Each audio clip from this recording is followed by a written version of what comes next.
Hello, ladies and gentlemen, and welcome to the Say Report. I'm your host, Evan Decker, and joining me, my host companion, Sejan Sarowick. Sejan? Hey everybody. I feel like I said your last name weird. I feel like maybe going on Saybatical might have been a mistake, because I've forgotten how to pronounce common words that we use on this show. Sorry to cut off your time to talk, but Sarowick. It means nothing to me. How are you, Siege? Oh man, I am really good.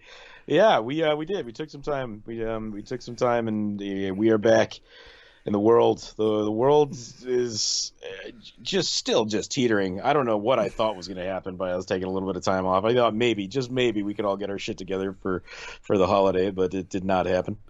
Well, in our defense, in the defense of the human species, primarily as it relates to the U.S. population, for which we can be considered representatives of, right?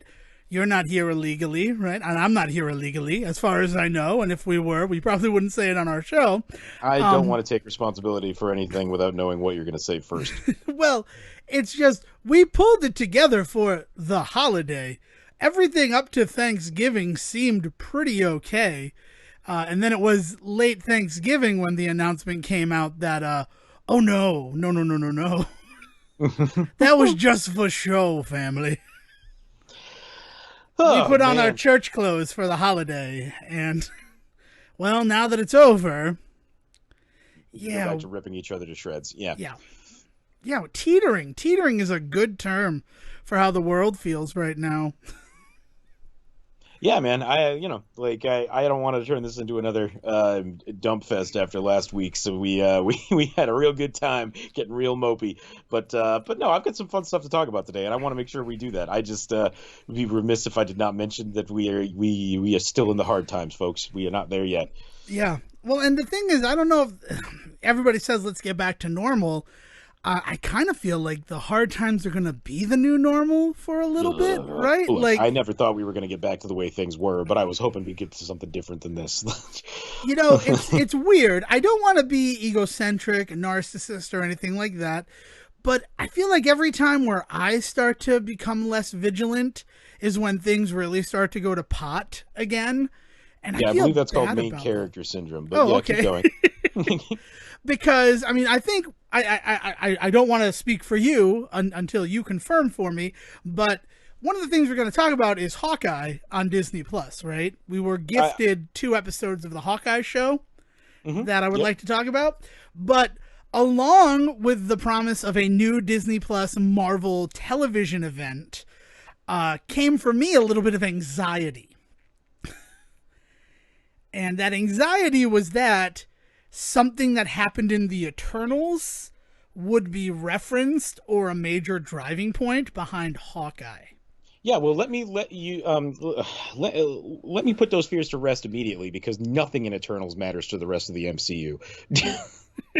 Did you see Eternals? I did, in fact. Yes, I did see Eternals. I also saw Eternals. I braved the outside world. Sejan, I'm sorry that this just went from Tales from the Saybatical to the one where we talk about the Eternals. Look, because here's the thing is I don't think it's going to, because I've been wanting to talk about Eternals with somebody for so bad. We can definitely talk about the Eternals. I'm not going to say we can't talk about it, but before we lose the thread, which we often do on this show, but before we do that so early in the episode, no, I don't think anything in Hawkeye is going to matter. I don't think anything in Eternals is going to affect what you see in Hawkeye, and there was a few different reasons for that, and I want to make sure that we address them. First and foremost, man, do they go out of their way in Eternals to make sure that it's not going to screw up the timeline, because they are messing with a large amount of time in that movie. And they don't want to step on their toes. And in that, I think they really do sacrifice a lot of the connections to the actual universe. Some that I think they intended to make and then decided to back out on, but not before costumes were made. And we'll talk about that moment in a second. But yeah, there's so that was kind of the first bit. The second bit being, and we can get into a little bit of a deeper discussion of this if you want to, but like Eternals only just came out like a few weeks ago in the grand scheme of things, right? And it has only been in our heads for a little bit. And we are at a time in which people cannot necessarily guarantee that they can get out to a movie. They did not put Eternals out on Disney Plus like they did other movies and things like that.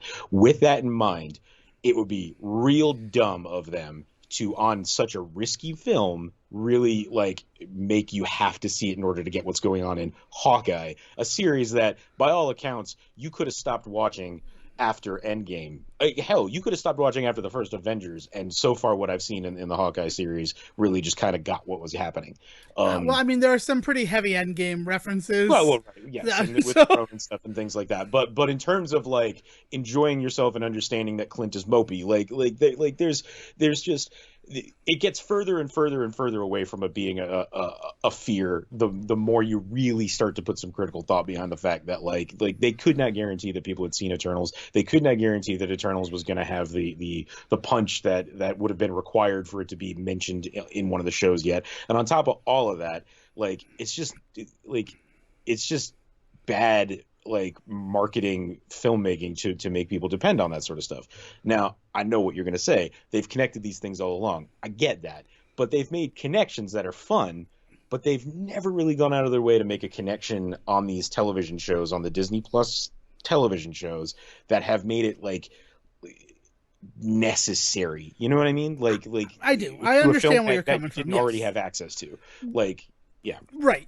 I guess really what it comes down to, what it boils down to, this fear, and it was like a real anxiety sort of issue where I'm like, I don't want first of all, Eternals, as much as we joke about it being Jack Kirby just trying to do New Gods in the Marvel Universe, which I'd argue that this movie is Watchmen, but yeah, New Gods and yeah. Well, no, I mean, I'm talking back when the New Gods were made in the comics. Yeah. Because the New Gods had happened, and then they're like, we don't really know what to do with them. So he brought the same concept to Marvel.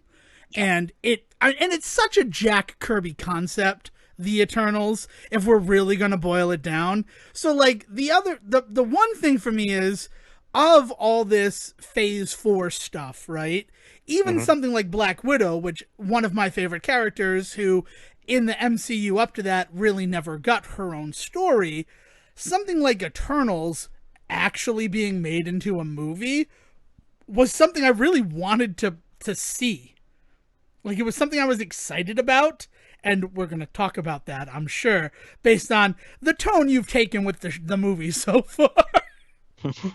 But that being said, so like the Jack Kirby of it all, it can't be denied. But the other thing is that anxiety comes from a Pavlovian response that I will have to admit the MCU has created in me. I so badly do not want to miss the reference or have a reference taint my experience with another movie that I feel so beholden to experience them in their release order. And I mean, and granted, that's a problem for me. That's a Devin problem that I am 100% willing to admit.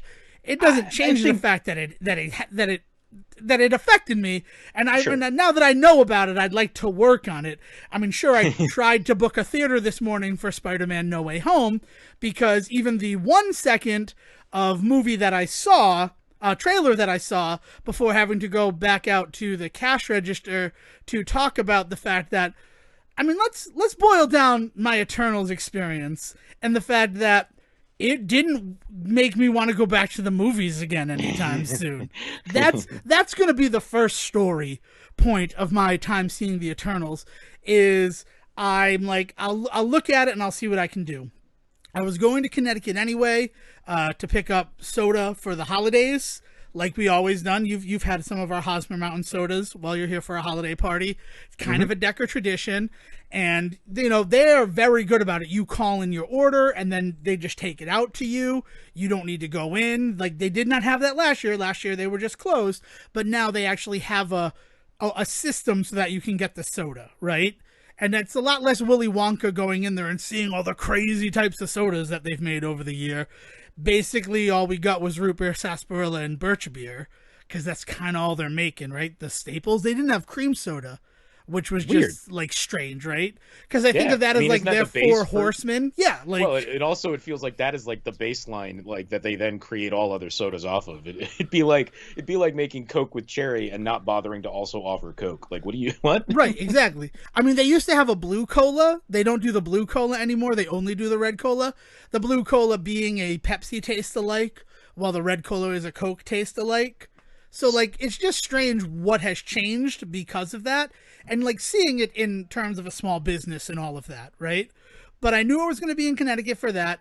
It also happened to be cheap movie day at the theater by Mystic. So I'm like, oh, if I go and I pick up the soda, then I can see the movie, and then I can get a ride home with Dale. And it's going to work perfectly, right? And out of an abundance of caution, I took an aisle seat and I booked the seat next to me as well. Cheap movie day, I figure for the cost of a regular movie ticket, I can have that buffer, right? Because I'm not still 100%. And one of the reasons that Black Widow was ruined for me was because I thought I had that buffer, and because they weren't selling seats next to seats when I bought my tickets. And then they like lifted that restriction the day of. So then the seat next to me was sold that day. So like, oh, okay. So I buy these seats. I'm feeling pretty good about it. I get my tickets. I go into the theater, and I don't have a chair where I bought one of my seats. Oh my god. So I sent you a photo of it. Oh my god, you sent me this random photo of a theater seat that didn't exist. And you were just like, more on this later. And you were This like, is the later. We're in the later. Yeah.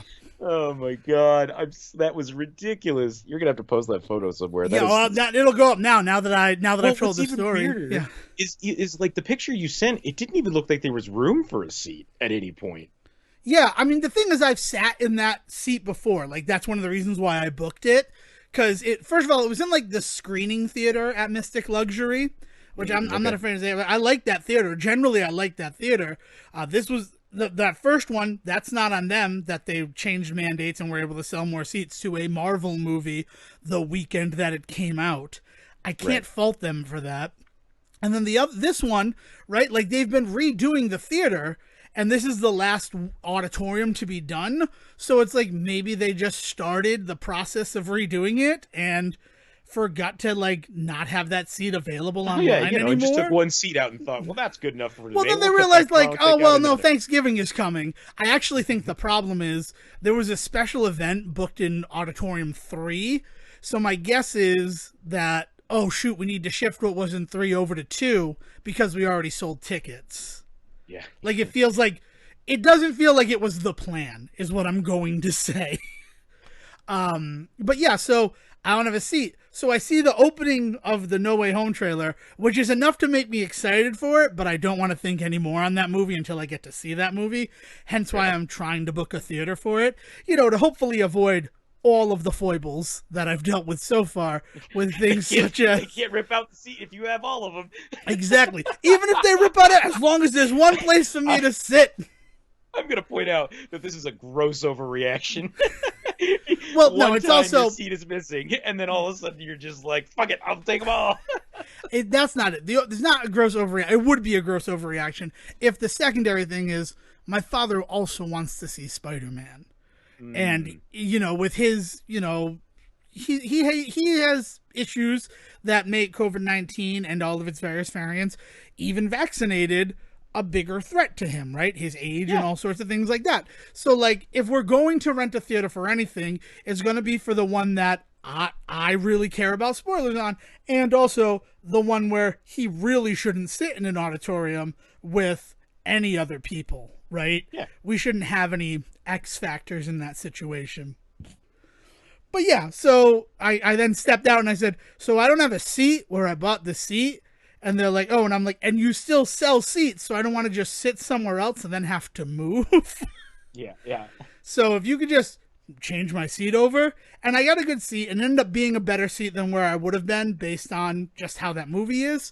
And I really enjoyed myself, but it didn't seem like anybody else in the auditorium enjoyed Eternals. And so... I guess now we talk about Eternals. Spoilers for Eternals, a movie that's only been out for 3 weeks, and I was afraid would have lasting effects on Hawkeye, which I've now come to find out is apparently set 2 years after the events of Endgame. Which is weird because they say present day a lot. Yeah, exactly.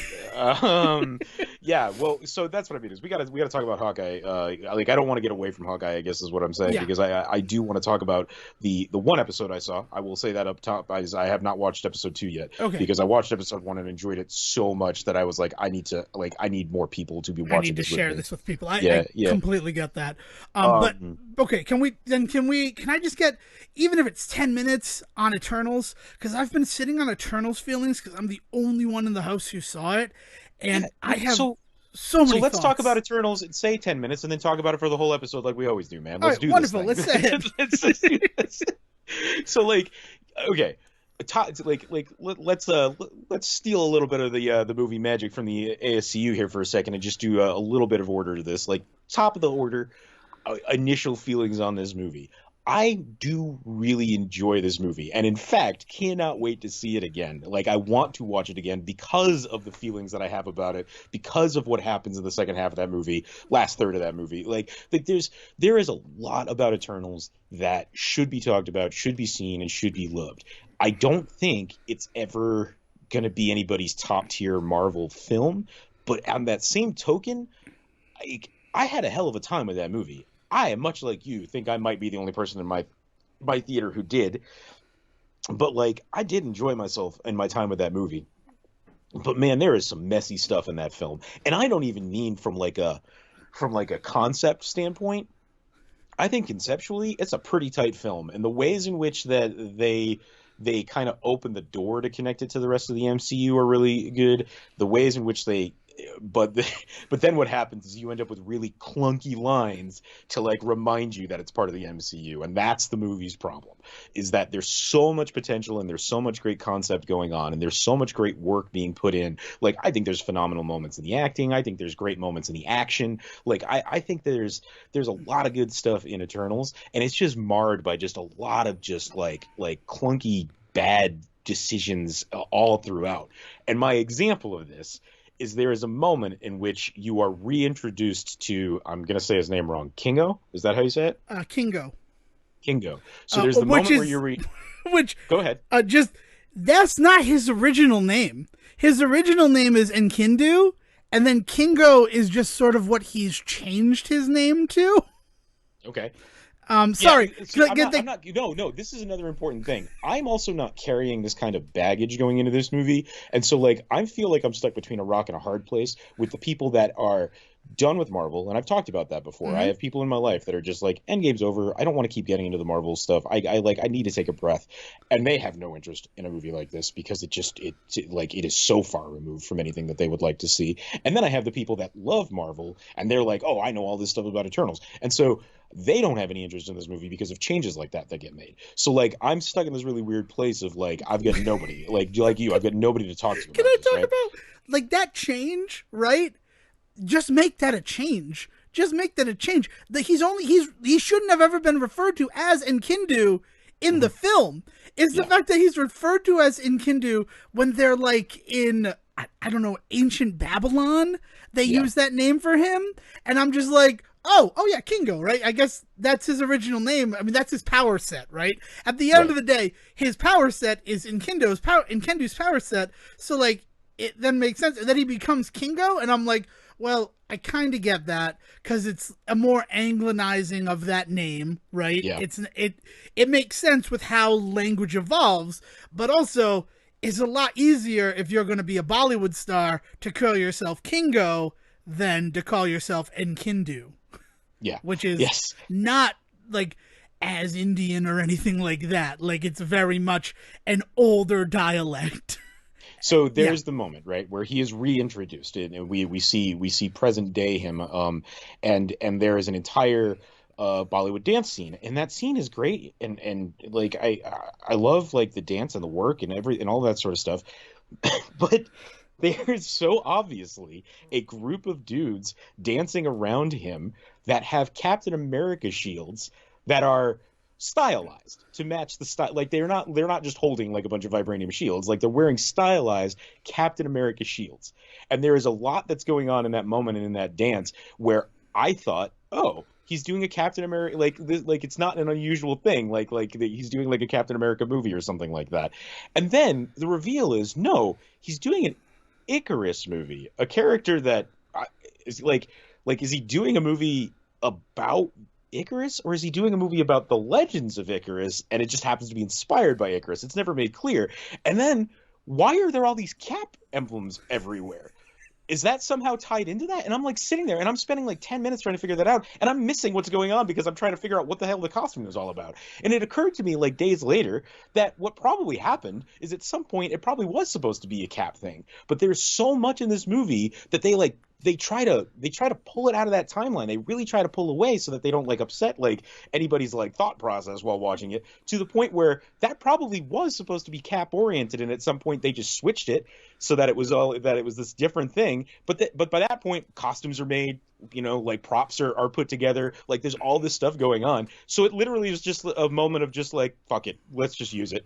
And it's just like, that is the attitude for this entire film, is there's a moment where something happens and it's just good enough, so they're like, fuck it, just leave it in. And it's like, no guys, like go back to the drawing board. You're fucking Disney, you're Marvel, you've got the money to do this. Reshoot the hell out of some of this stuff, make it better, make it work. There's these moments where there's like I really love some of the acting on display in this movie, and then there are moments where the acting is like first take level, and I hate being that guy sitting in the audience being like, oh, could have done a redo on that line read. Like, I don't want, like, that's not the kind of movie viewer I want to be, but that is the kind of feeling that this movie invoked in me. And when it comes to criticism, is it's that kind of stuff. And that's so unfortunate because, like I said, there's so much stuff in it that I really love. I love the idea of them being the inspiration for all of these legends in our own history. I love this idea of them being there and they're growing these feelings about what their position is in both their religion, for all intents and purposes,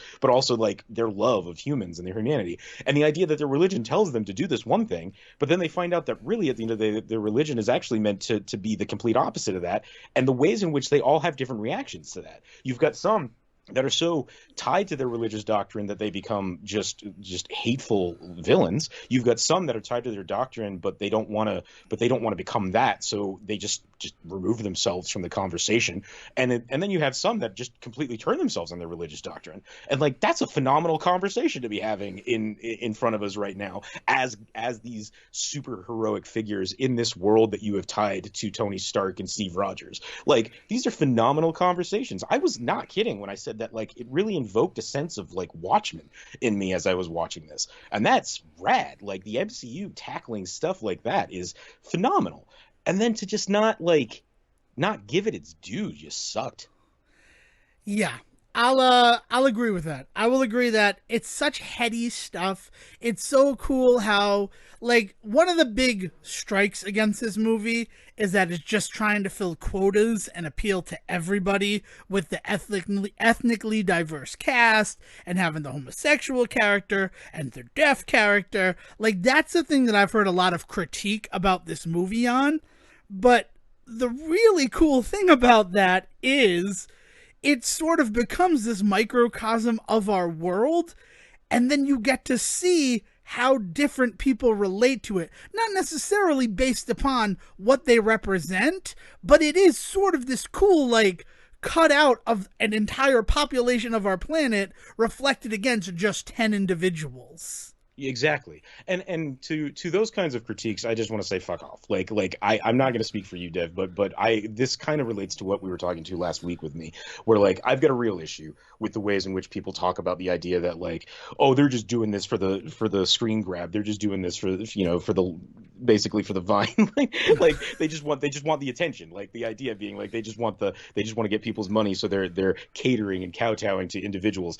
And it's just like, fuck off, man, because yes, that is what they're doing, but that's what these movies are made to do. Like, why do you think they make these movies, bro? So like, yeah, to have a wonderful African American represented father on screen that is also gay, that is also powerful. Like, I mean, God, his moments in the final fight are fucking rad. As the one person that can hold down Icarus and like negate his powers, like, he's amazing. Like, and so I don't care. Like I don't care that it's catering to me, that it's pandering to me. Pander to me, please. Like Iron Man pandered to me, Endgame pandered to me. Why can't this movie pander to me? Let it pander to me. That's what these movies are made to do. Right. It would be one thing if those other examples of MCU pandering didn't exist and then along comes the Eternals, but they understand who they're marketing the movies to, right? Mm-hmm. It's not Yeah. the first time that they've done it. It's not going to be the last time. And honestly, if that's what your focus is on, go find something else, right? Yeah. Because that's not what this is about. It's not Well, about and that.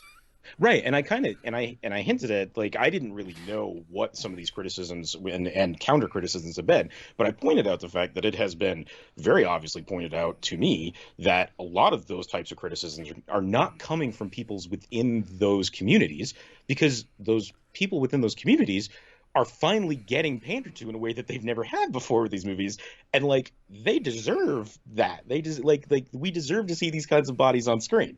And if your issue is that like you think that the only reason they're on screen is to please us, like, uh-huh. And if you've got something against that, you need to go. Like you need to reconsider your position on the world if the reason that you don't like seeing this character on screen is you feel like it's not for you. Like whoa, man, like that's not the conversation that we're having. Like you're just this isn't it's gross. It's just a gross way to criticize this film because like it's a Marvel movie. Like I don't understand this sudden desire to hold it up to a standard of like friggin' Shakespeare as a guy that often holds these movies up to Shakespeare. Like it's just a weird way to view this film and a weird way to critique it, especially when, as I said, there are just some straight up flimsy things in this movie that you can definitely point out as like fucking weird.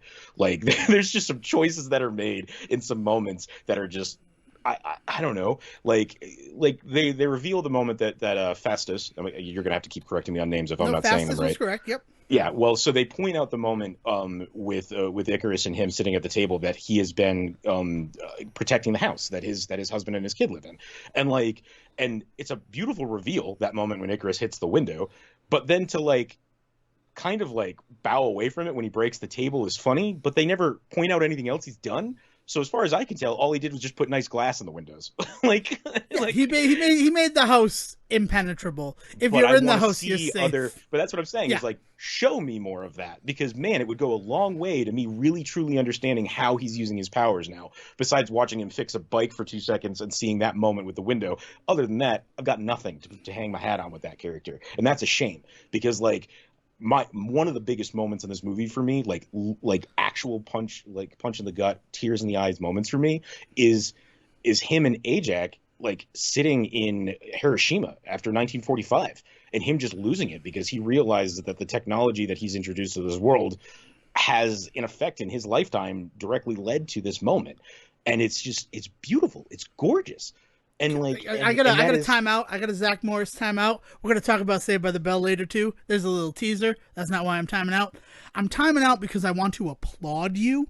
I need to give you your proper for understanding the point of that Hiroshima scene, because I've read 2 articles that say that it's Marvel Universe trying to retcon real history and take away the human responsibility of dropping the atomic bomb in World War II and how that is dangerous.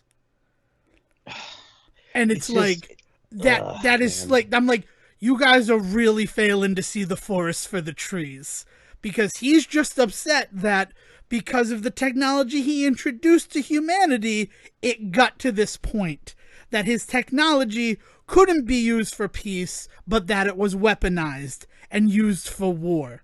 By humans. Like the idea being that these humans are responsible for this moment, and he had hoped the best of them and was wrong. Yeah, it's him losing all of his faith, and it's why he turns away from humanity for so long until he falls in love with, I believe Ben is his partner's name, or husband's name is his husband. I believe Ben is his husband's name. And it's like, and that is the reason why he is motivated to fight for the Earth in the final moments of the film. Like, to think of it as just like, oh yeah, no, he gave him the A bomb and then he got mad because they used it. Like, Isn't it no, Oppenheimer? Like I yeah, have become death. I have Like become death. it's Exactly. Yeah, it's that same idea. We don't blame him for taking credit for all of the deaths in here. Like we don't point at him and be like, no, you're trying to take this away from us. Like that, no. Like it is solely placed at our feet. It is our yeah, responsibility that happened in that moment. It's just that it is he gave us a gift and we did something terrible with it, which is exactly what happened. We were given the gift of nuclear power, and rather than use it to save humanity, which people today still think we can do, and I'm not even going to get into that conversation, but like there is still a huge number of people that still believe nuclear is the thing that is going to like save us, and like we proved in its earliest moments that we don't know how to handle it. yeah. It's just it is a beautiful moment, no, and that's what I mean. Is I you need get a to moment time like that in in. this I need to movie. time in. I want to make sure that we're not in some sort of weird meta Nice. space. Time in. Yeah. But no, you're Yeah. right. Like that moment was crazy, and it's actually one of the other things that drove me to go see the movie is that the Hiroshima scene in Eternals and what it means if you retcon history. And I'm just like, okay. But then that whole sequence, right? Totally speaks in line with heavy thematics of the MCU, right? I mean, that's Iron Man just like deconstructed into another scene because he wants to be Yeah. there for the energy portion of it. He's not there for the weapon portion of it. And then when he realizes that his weapons are being used against us, he stops that and then focuses on the arc reactor technology. Like, Right. and nobody's mad at Iron Man for that whole thing, right? No, and He in fact, didn't. it was quite like at the time applauded as like a way to tackle our responsibility within that within that issue in a format that at that time it was not a very popular format. Like the idea that they were using a superhero movie to address like war crimes was actually like lauded at the time that Iron Man came out. Yeah. So it's just everything will eventually eat itself, Ouroboros, or whatever you're gonna say. What I want to give credit to in this, right? First of all, I saw Eternals, and the mark of a good Marvel movie to Devin Decker is if I then got to go out and pick up all the figures. And I currently have every Eternal except for Ajax because she doesn't release until the 5th of December as a Walmart exclusive. But I have everybody else. Initially, I had Angelina Jolie because I thought she was going to be hard to find. And the same with Kingo because he was the only one who was like sold out everywhere. But then once I saw the movie, I'm like, I have to get everybody. And I found a nice little Black Friday sale where I ended up getting all the rest of the figures for half price. So Nice. I felt pretty good about it. Also, the Eternal line is currently killing Marvel Legends on toy store shelves. Just like a little bit of news from the toy line, because they are just sitting there not selling, which is another sad thing, right? But I think it's because kids don't want to go see the movie. And if kids saw the movie, I think they'd be really impressed with at least half of the characters, right? Yeah, Like, there's definitely one or two characters that a kid would latch onto, but I don't know. It's not that I never want to say like you don't bring your kids to this or this isn't for kids, but if there was a Marvel movie that your kid was gonna kind of wander around the theater to, this would be the it's one. probably this one. Yes, that's the other thing, right? If a parent goes and sees it, like to do it, or reads reviews to see if their kid can see it, they would probably steer away from it. It was a bold move by Hasbro to release all 10 Eternals as figures as a wave of their stuff, and it's actually sad that they're just sitting there and nobody is buying them. But I'll go out and that's see if I can find a Gilgamesh. That would be well, there's the problem with Gilgamesh. He's the Build-A-Figure. Because let me tell you, one of the only reasons that I'm like, I guess I'll buy everybody was because I need Gilgamesh. He's so good in this movie in terms of like, I mean, everything. When he just breaks that cast iron pan. Yeah. No, and I mean, like the moments he has where it's just him and Angelina Jolie, that like I don't know what kind of career that guy has had before or will have after, but the ways in which, again, in a movie that had a lot of problematic acting moments for me, he is able to just like completely hold his own against an actress like Angelina Jolie is amazing. And like, you know, you're sitting there and part of your brain is just like, I can't believe I'm watching Angelina Jolie in a Marvel movie. That is one thing that you have to spend some time getting over. And then you see these moments where like it's just this one-on-one between the two of them, and it's phenomenal. Yeah. It's phenomenal. Yeah, I really liked this movie. But then where I want to, so it passed that one. But then the other thing, right? And I'm going to use a lot of Marvel Legends math. I don't talk about toys that much on the show, but it's a facet of my life. It's a pillar of Devin Decker. The character who doesn't come with a Build-A-Figure piece is Icarus. Now, what that usually means is if there's one character that everybody's going to buy, it's that guy, right? The other figures have the Build-A-Figure pieces kind of to push sales on them, right? Like maybe people don't want a Druid figure or a Makari figure, but if you want to build Gilgamesh, you need them to get his right leg and his head. So, that's how they do it. But Icarus, he's going to sell on his own. So purely on that, and knowing him as an Eternal, right? And knowing what he is in the comics, I kind of figured he was going to be the main character of the movie. So when I sit down and the movie, it kind of starts that way, but then it pulls the rug out from under you. And no, this is Cersei's story. Mm-hmm. I was so happy. Yeah. I was so happy because it talks a lot about what phase 4 of Marvel has been so far is basically while things were going on in America, a lot of other things have been going on in the world. Right? We see that there's the Widows and the Red Room going on in Russia. We know about the 10 Rings in China now. And now we know about the Eternals, which is that stuff that's just been kind of going on under the surface. That's been going on for about 7,000 years on your planet, MCU people.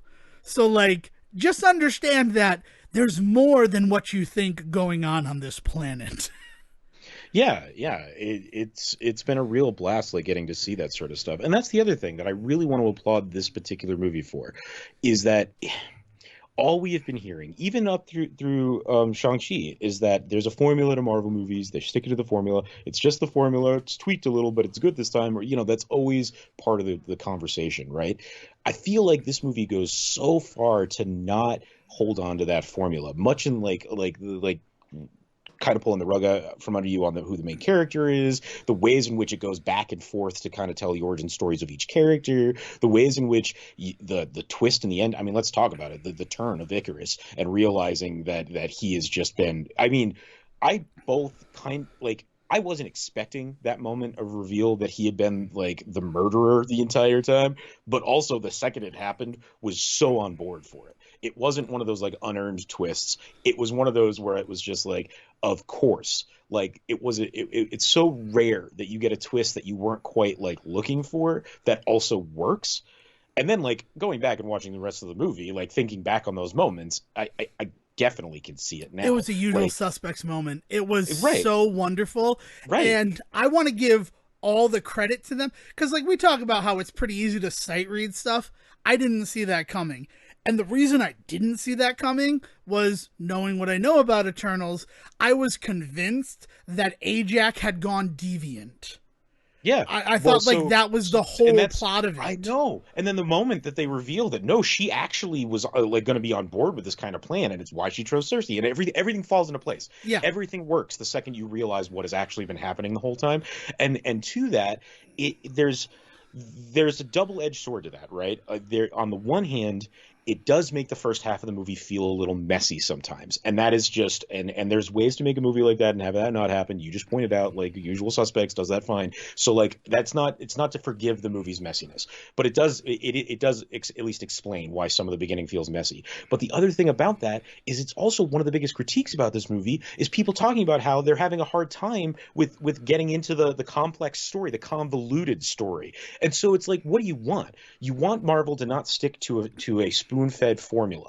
But then the second they do something that's not a spoon-fed formula, there's no recognition of that attempt. Instead, you shit all over it for it not being edible, for it not being consumable.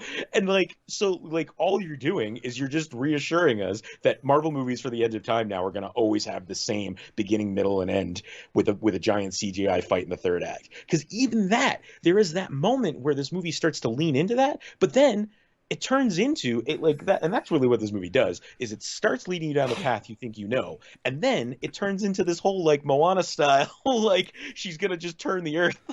Yep. and I'm it's glad and that it's you thought about beautiful. Moana too, because I'm like, this is Moana. This is a Moana ending, Yeah, and it's no, exactly it's what it there. was. But I that's what I mean is Yeah, like is it turns it on its head, and it doesn't always succeed. It's not always graceful. It's definitely tropey, and even in the ways it tries to not be Marvel tropey. But at the end of the day, like it was Marvel trying so many new things that like I could not help myself but enjoy it, despite the fact that I did not love what was necessarily on screen. The sum is greater than the individual parts. agreed. I mean, for me, I was happy with everything. I liked seeing all these characters. First of all, I loved the gender changes of Cersei, Sprite, and Makari, which, if you just started reading them, they have been reborn as females in the comics. Because, of course, they have been. But, like, it's just one of those things where I'm like, all right, cool. So you guys changed some genders, but, like, it totally worked for why with the whole thing. Like the question of Sprite, like Sprite's whole big thing is, why would they make me this? Why wouldn't they give me be older? Why am I a child? And the fact that like it's to inspire the imaginations and the mythology for the people of Earth. So like by delivering it from a child's perspective, like it can be delivered to children who will learn it and then propagate those stories and legends they heard from another child. Like they made so many cool choices in terms of world building and storytelling, and like on the one hand it doesn't feel like a Marvel movie at all, and then on the other hand it completely fits in with Yeah. everything that we've seen from the MCU so far. Exactly. Exactly. And so like I'm not I like I said, it's never going to be top lists for me. It's never going to be in the top 10 or anything like that. But I enjoyed my time with it, and I am looking forward to watching it again and watching it with people that haven't seen it and talking about it and having these kinds of conversations. Because like you talk about the idea of that conversation, that moment that Sprite has where they say like why am I this way? Why was I made this way? And like yeah, like that is a conversation that's going on in our world right now. And the MCU has always done a good job of taking common like current events, like not like ripped from the headline style, but deeper than that. Like we talked about it with Iron Man, but also like I have always touted that one of my favorite things about Captain America in the MCU specifically is not about a Superman that represents us and he can do no wrong, but rather he is just one guy who thinks he's doing the right thing for what he considers to be moralistically correct, and to the point where he's no longer Captain America really by the end of his second movie. He has two more, three more, five more films that he shows up in, and at that point he's not representing America in the MCU. He's representing like ideals that we as Americans hope we hold. And that is what makes him so cool, is that in the MCU specifically, is that he can still tout the moniker of Captain America because he is holding up American ideals while at the same time challenging the America within those films is awesome. Roll that into what you see in the Eternals, is that you have these conversations that are just so deep and present right now. You have these conversations of like bodies and gender and race and the ways in which they are on screen, and it invites that kind of criticism because of the ways it made those changes. But at the same time, those changes make total sense because like at the end of the day, the other conversation worth having is that they're not human. Like we're not talking about a group of 10 humans. We're talking about space robots. I mean, for all intents and purposes. I mean, they're two of the, well, actually, they're kind of all of the big three, right? They are wizards, they are androids, and they are aliens. Exactly. Like, Exactly. and if you're going to talk about Eternals, especially in terms of like the friggin' valets of the Celestials. I couldn't think of the word that I wanted there. Whatever. What is Silver Surfer to Galactus? He's a Uh, herald. As Heralds, yeah. if you want to look at the Eternals as the heralds of the Celestials, which they kind of are, right? Like Hmm. at the end of the day, at least in this movie, they're represented as they are the heralds of a celestial, right? They are sent to prepare a planet for the Celestials, the same way that Silver Surfer prepares those planets for Galactus. I mean, this is a way, if they didn't have the Final Four stuff, the Fantastic Four stuff, the Final Four, what the fuck is wrong with me? The Fantastic Four stuff, and we didn't know that it was somewhere down the line, right? Because they've shown us a graphic somewhere. Like, the Eternals feel like we're going to take the place of Galactus and the Fantastic Four with these characters. Yeah. At least the more cosmic elements of them. Well, and what's crazy is that this is not the first time that we have talked about Celestials. Right. Because of things like specifically the Guardians movies. There's been two known instances of that, both with Ego and Nowhere, right? Mm-hmm. Yeah. So, like, it ties into it really well. And what they tried to do was something new, bold, and different with essentially blank slate characters. What they did with Iron Man in 2008, what they accomplished with the Guardians of the Galaxy in 2014, they tried again with the Eternals. And I don't know if it's because they went from 5 to 10 or just the fact that it really does feel like they didn't want to alienate too many people if they decided we're not going to go see Eternals, right? Because you talk about that Bollywood dance scene, and once we get to Hawkeye, which should be happening in like the next couple of minutes, we're going to talk about how that would have been a moment. That would have been a moment that tied Eternals to Hawkeye that was taken away. Yeah, and it's just the choice to not really focus too much on the rest of the MCU is a really interesting one. They don't spend nearly enough time really digging into why they don't, like, by the end of the movie, I understand why they don't step in with Thanos, but man, by the time they actually bring it up in the movie, it's not given its due. So like when she like blows off like what's his name there? Kit Harington. Dane Whitman, but Kit Harington, not enough in this movie. But I'm really looking forward to it now that I know who he is in the world. But that moment when he asks that and she basically like gives him a wave off answer of we're not supposed to get involved, it feels like bullshit. And again, by the end of the movie, I am much more on board with that answer, but I feel like they had spent more time on it then, right? But that's the same way that they shoehorn in a comment about Steve Rogers and Tony Stark at dinner one night, and they like offhandedly mention like people turning to dust at some point. Like there's these shoehorned in lines that feel gross. Meanwhile, they have these opportunities within the world itself to really kind of tie it in, and they don't take it because they're afraid to, because they don't want to alienate people, and they don't want us sitting there the whole time trying to figure out where we are in the timeline and what we're doing and where they were and all this stuff, because that's not the point of this particular story. And I appreciate that, but then don't put the clunky lines in. What it feels like is that they wanted to make sure that if this movie landed like a lead balloon, that they could never reference it again and everything would be okay. And that makes me so sad, because I think in doing that, they kind of fulfill the prophecy. Like it becomes a self-fulfilling prophecy. Like we're not going to tie this to anything else in the MCU because God forbid it doesn't do well and we need to keep working with it. It's the first time we've seen that. It's the first time we've seen that from Kevin Feige in the MCU proper since Iron Man, that they have made it a choice like that, and you can feel it in moments of this movie that they were afraid to go too far towards that sort of stuff, and that's the geeky side of me being bummed out about stuff in this, because the rest of the stuff that bums me out is just old man. Like I know too much about film type stuff, or not enough, depending on who you talk to. but that idea that like those are issues just about like movies in general, and people can argue about like, oh well, it's a choice and maybe you don't like it but somebody else does, blah blah blah blah blah.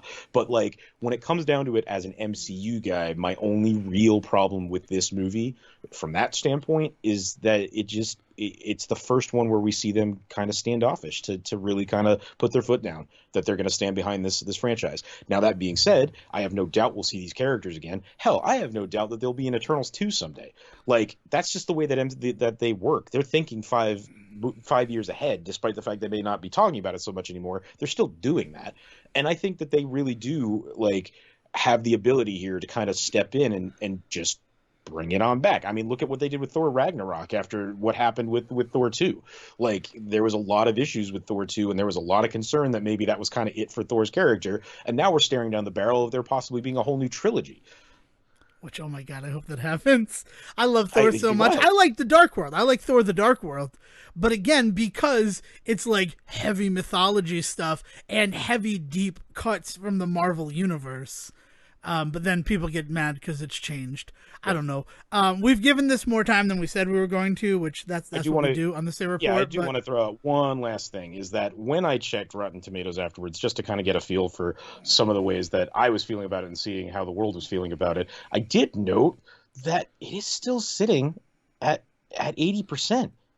Yeah, it's still sitting at an 80% on Rotten Tomatoes as far as fan go. Look, critics are 50%, so it's take it or leave it. Some of them love the idea that it breaks the formula. Some of them are like, oh, but it's still boring, so it doesn't matter that it breaks the formula. This ain't it, Chief, that type of thing. But as far as fans go, I mean, like, 80% is not a bad number to get for this movie, and that's with thousands of reviews. So, like, it's also that there's a lot of this weird feeling around it, and this is kind of goes back to the Ghostbusters stuff that we were talking about last week. There's this feeling that the zeitgeist around it is talking about it being this rotten fruit that has fallen from the Marvel tree for the first time. But the thing is like, it's not doing that bad. Like, people are enjoying their time with this. So, like, I also need to kind of, like, I'm saying that more for myself than I think anybody else in the room right now, is to remind myself that people are enjoying this film. I just have to stop listening to the internet on this sort of stuff. Right. But that's one of the things where it's so hard to do that because of the world right now, where, like, I can't see the movie and then form my own opinion and then know that, well, those are just people on the internet complaining, right? Mm-hmm. It's that strange thing, because any other time I don't really give a fuck about what the internet is saying about a movie, because I was there opening day, I saw it, I have my opinion, and then whatever's happening on the internet, I can be like, well, I can understand where the person got there, or they're just wrong, right? Yeah. Like, their opinion is just not correct. Like with the Hiroshima thing, right? Where I'm like, you guys didn't understand. He didn't give them the atomic bomb, right? He didn't take away the human responsibility of dropping the atomic bomb. In fact, there's straight up a line earlier in the movie where he is told to not give them technology because they need to come to it on their own. So all he gives them is certain seeds, just the certain ideas about what can be done, and he gives it to them thousands of years before that. And then he watches over those thousand years it grow to this. And so there's also a comment to be made that maybe if he had stepped in at some point, he could have led them better. And I think that's where characters like Druig really come into play, with that kind of conversation. It's like, oh man, there's so much going on in this movie. Sorry, you were in the middle of something. No. It's fine. What I was wrapping up is that it's one of those movies where, like, now that I've gotten to see it, I know that all that noise on the internet is mostly just noise. It's mostly being said for clicks, right? Yeah. And to be incendiary, and all the other reasons that most of the things are said on the internet. So and I miss that. Like, that's what I miss. That's what I've realized is one of the reasons why I was going out and making sure that I saw, like, the Playmobil movie the day that it released, right? It wasn't just because I was kind of interested in the Playmobil movie in terms of, like, well, Lego did it, let's us do it. But then because I saw it, I had feelings and thoughts about it. So then when the world kind of lost their mind about what that movie turned out to be, is like, nah, man, like, this is how I felt about it. My opinion is not influenced by anything else in this world. And that feels good, right? To have an opinion that is almost all your own. And I've learned that I've missed almost that like some people kind of just else. adopt that as a personality trait. They love it so much. What, me? No, I'm not actually saying you this time. No, I mean, like, there are some people that I think we all feel that way, and I think that some people mistake that feeling of pride and comfort and knowledge in oneself as, like, a way to, like, live your life, and that's different realms. But I think that there are definitely, and I mean, the internet proves that there are plenty of people out there who are so happy to be contrarian that they just are, even when they don't even want to be. It's a real problem. Well, I mean, especially we're never going to talk about the YouTube algorithm on here, because I don't think anybody truly understands it deeply enough. I mean, it's a part of everything, but I mean, the fact of the matter is, if you want to be noticed by the YouTube algorithm, you kind of have to do what everybody else is doing. Uh-huh. So if people are being contrarian about a subject and you want to be like, oh, no, it's actually pretty good. Like this, right? If this were called, like, Why Eternals is actually good and just presented by what we did with, like, fun little graphics and stuff, it probably wouldn't be picked up by the YouTube algorithm. No, I get buried. Yeah, exactly. Yeah, It's an unfortunate thing. So now let's shift gears from the Marvel Cinematic Universe to the Marvel Cinematic Universe with Good. the My hand first was getting episode of really, Hawkeye. yeah, my hand was getting really sore patting myself on the back for all of that. So yeah, let's do this. Yeah, no, let's talk about Hawkeye. Let's talk about Hawkeye. And let's start with, I mean, spoilers for the first episode of Hawkeye, the fact that Rogers the musical, and I can do this all day, right? Like double thumbs up, hilarious. But if that Bollywood dance number in Eternals had been for a Captain America movie, which would make sense, right? Since now that he's passed away, we're gonna get the Straight Outta Comptons for Yeah, him, right? right. Exactly. It like, of course Bollywood would do a version, and then we would see how those two things, how outside of the country is celebrating the legacy of Captain America, and in country we're celebrating the legacy of Captain America. Well, very noticeably, the moments that they choose to talk about with Captain America in Rogers the Musical is when he saved New York 10 years ago and not everything since. Well, now, granted, they leave halfway through, so right. But also, yeah. Along the same lines of that, it is very much Captain America as a part of the Avengers, right? Yes. All the other people who are at the Battle of New York, which including Ant-Man, which that's my favorite theory that I've read coming out of it, because initially my thought was, well, it's adaptation, right? You and I both have had nothing but experience with how adaptation of real world events go into our media, right? So Ant-Man being an Avenger now, of course, they would probably find a way to fit him into the movie. But after the time heist in Endgame, Ant-Man was present at the Battle of New York. Right. So if one person saw him, or if like a cell phone video of him got taken, then everybody would just think that Ant-Man was part of that, even though he wasn't there until he traveled back in time from there. The Mandela effect is actually a cause of a break in the timeline because they messed with it. So all of these things that we thought, that when somebody says, "Oh, it's the Berenstain Bears," and it's like, no, that's not it. And this idea being that that's just memory in general, like writ large. Yeah. Oh no, I'm starting to have some real terrible thoughts right now on it. It's all because Ant-Man shows up for a second in that moment. Yeah. But it was so good because, like, Hawkeye, like, let me tell you who wasn't there. That guy. And it's like, well, Hawkeye would know he was there, but also Ant-Man was kind of there eventually. And if somebody saw him and they're like, oh, wasn't Ant-Man a part of that? Oh, yeah, I guess. Like, well, yeah, it becomes a phenomenal, fun conversation, and it's literally from just one moment of, and that's what I'm talking about when I say like the good, like juicy, fun, like Marvel filmmaking stuff that you see on display in like that 10 seconds on screen is just absent when you look at something like Eternals, and that's a bummer, right? Because that's the kind of stuff that they're so good at. I've been rewatching Loki again, and man, like that, there's just so much juicy goodness in that too. The moments like the files that he's looking through, and the ways in which he's reacting to events as he learns about them and things like that are just so good. And like, man, yeah. Hawkeye was a blast. I gotta say, the one episode I've watched so far, and I loved it so much that I was like, I need to share this with the world. Yeah. I mean, that's just it. So, I mean, like, it's interesting because of those things. We should probably wait. Hawkeye's worth it. You should go check it out, right? That's the thing. Well, and it's only going to be 6 episodes. Yeah, so we should wait because there's literally only like 4 episodes left. And as far as I know, they intend to have them all out by Christmas, right? December 22nd is when the last one airs. So, yeah, so we should definitely. Yeah, so we'll give more. But the other thing that I want to discuss is a Twitter thread that I saw about the graffiti on the urinal. The Thanos was right graffiti. And like the discussion online that was just like any other discussion about what would be something incendiary in our real world. Yeah, and I didn't know how to feel about. Are you aware that there's been an entire subreddit dedicated to Thanos did nothing wrong since the first movie came out? Yeah. I mean, like it's one of those things where it starts out as kind of an ironic joke, but you listened to Piano Man ironically enough times, suddenly you realize it's your favorite song.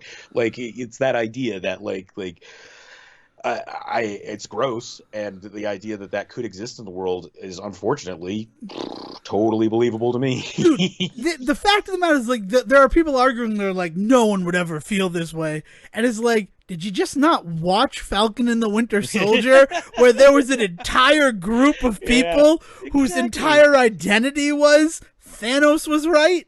The Flag Smashers' entire doctrine was, man, we had a pretty good time when there were half the people on the planet.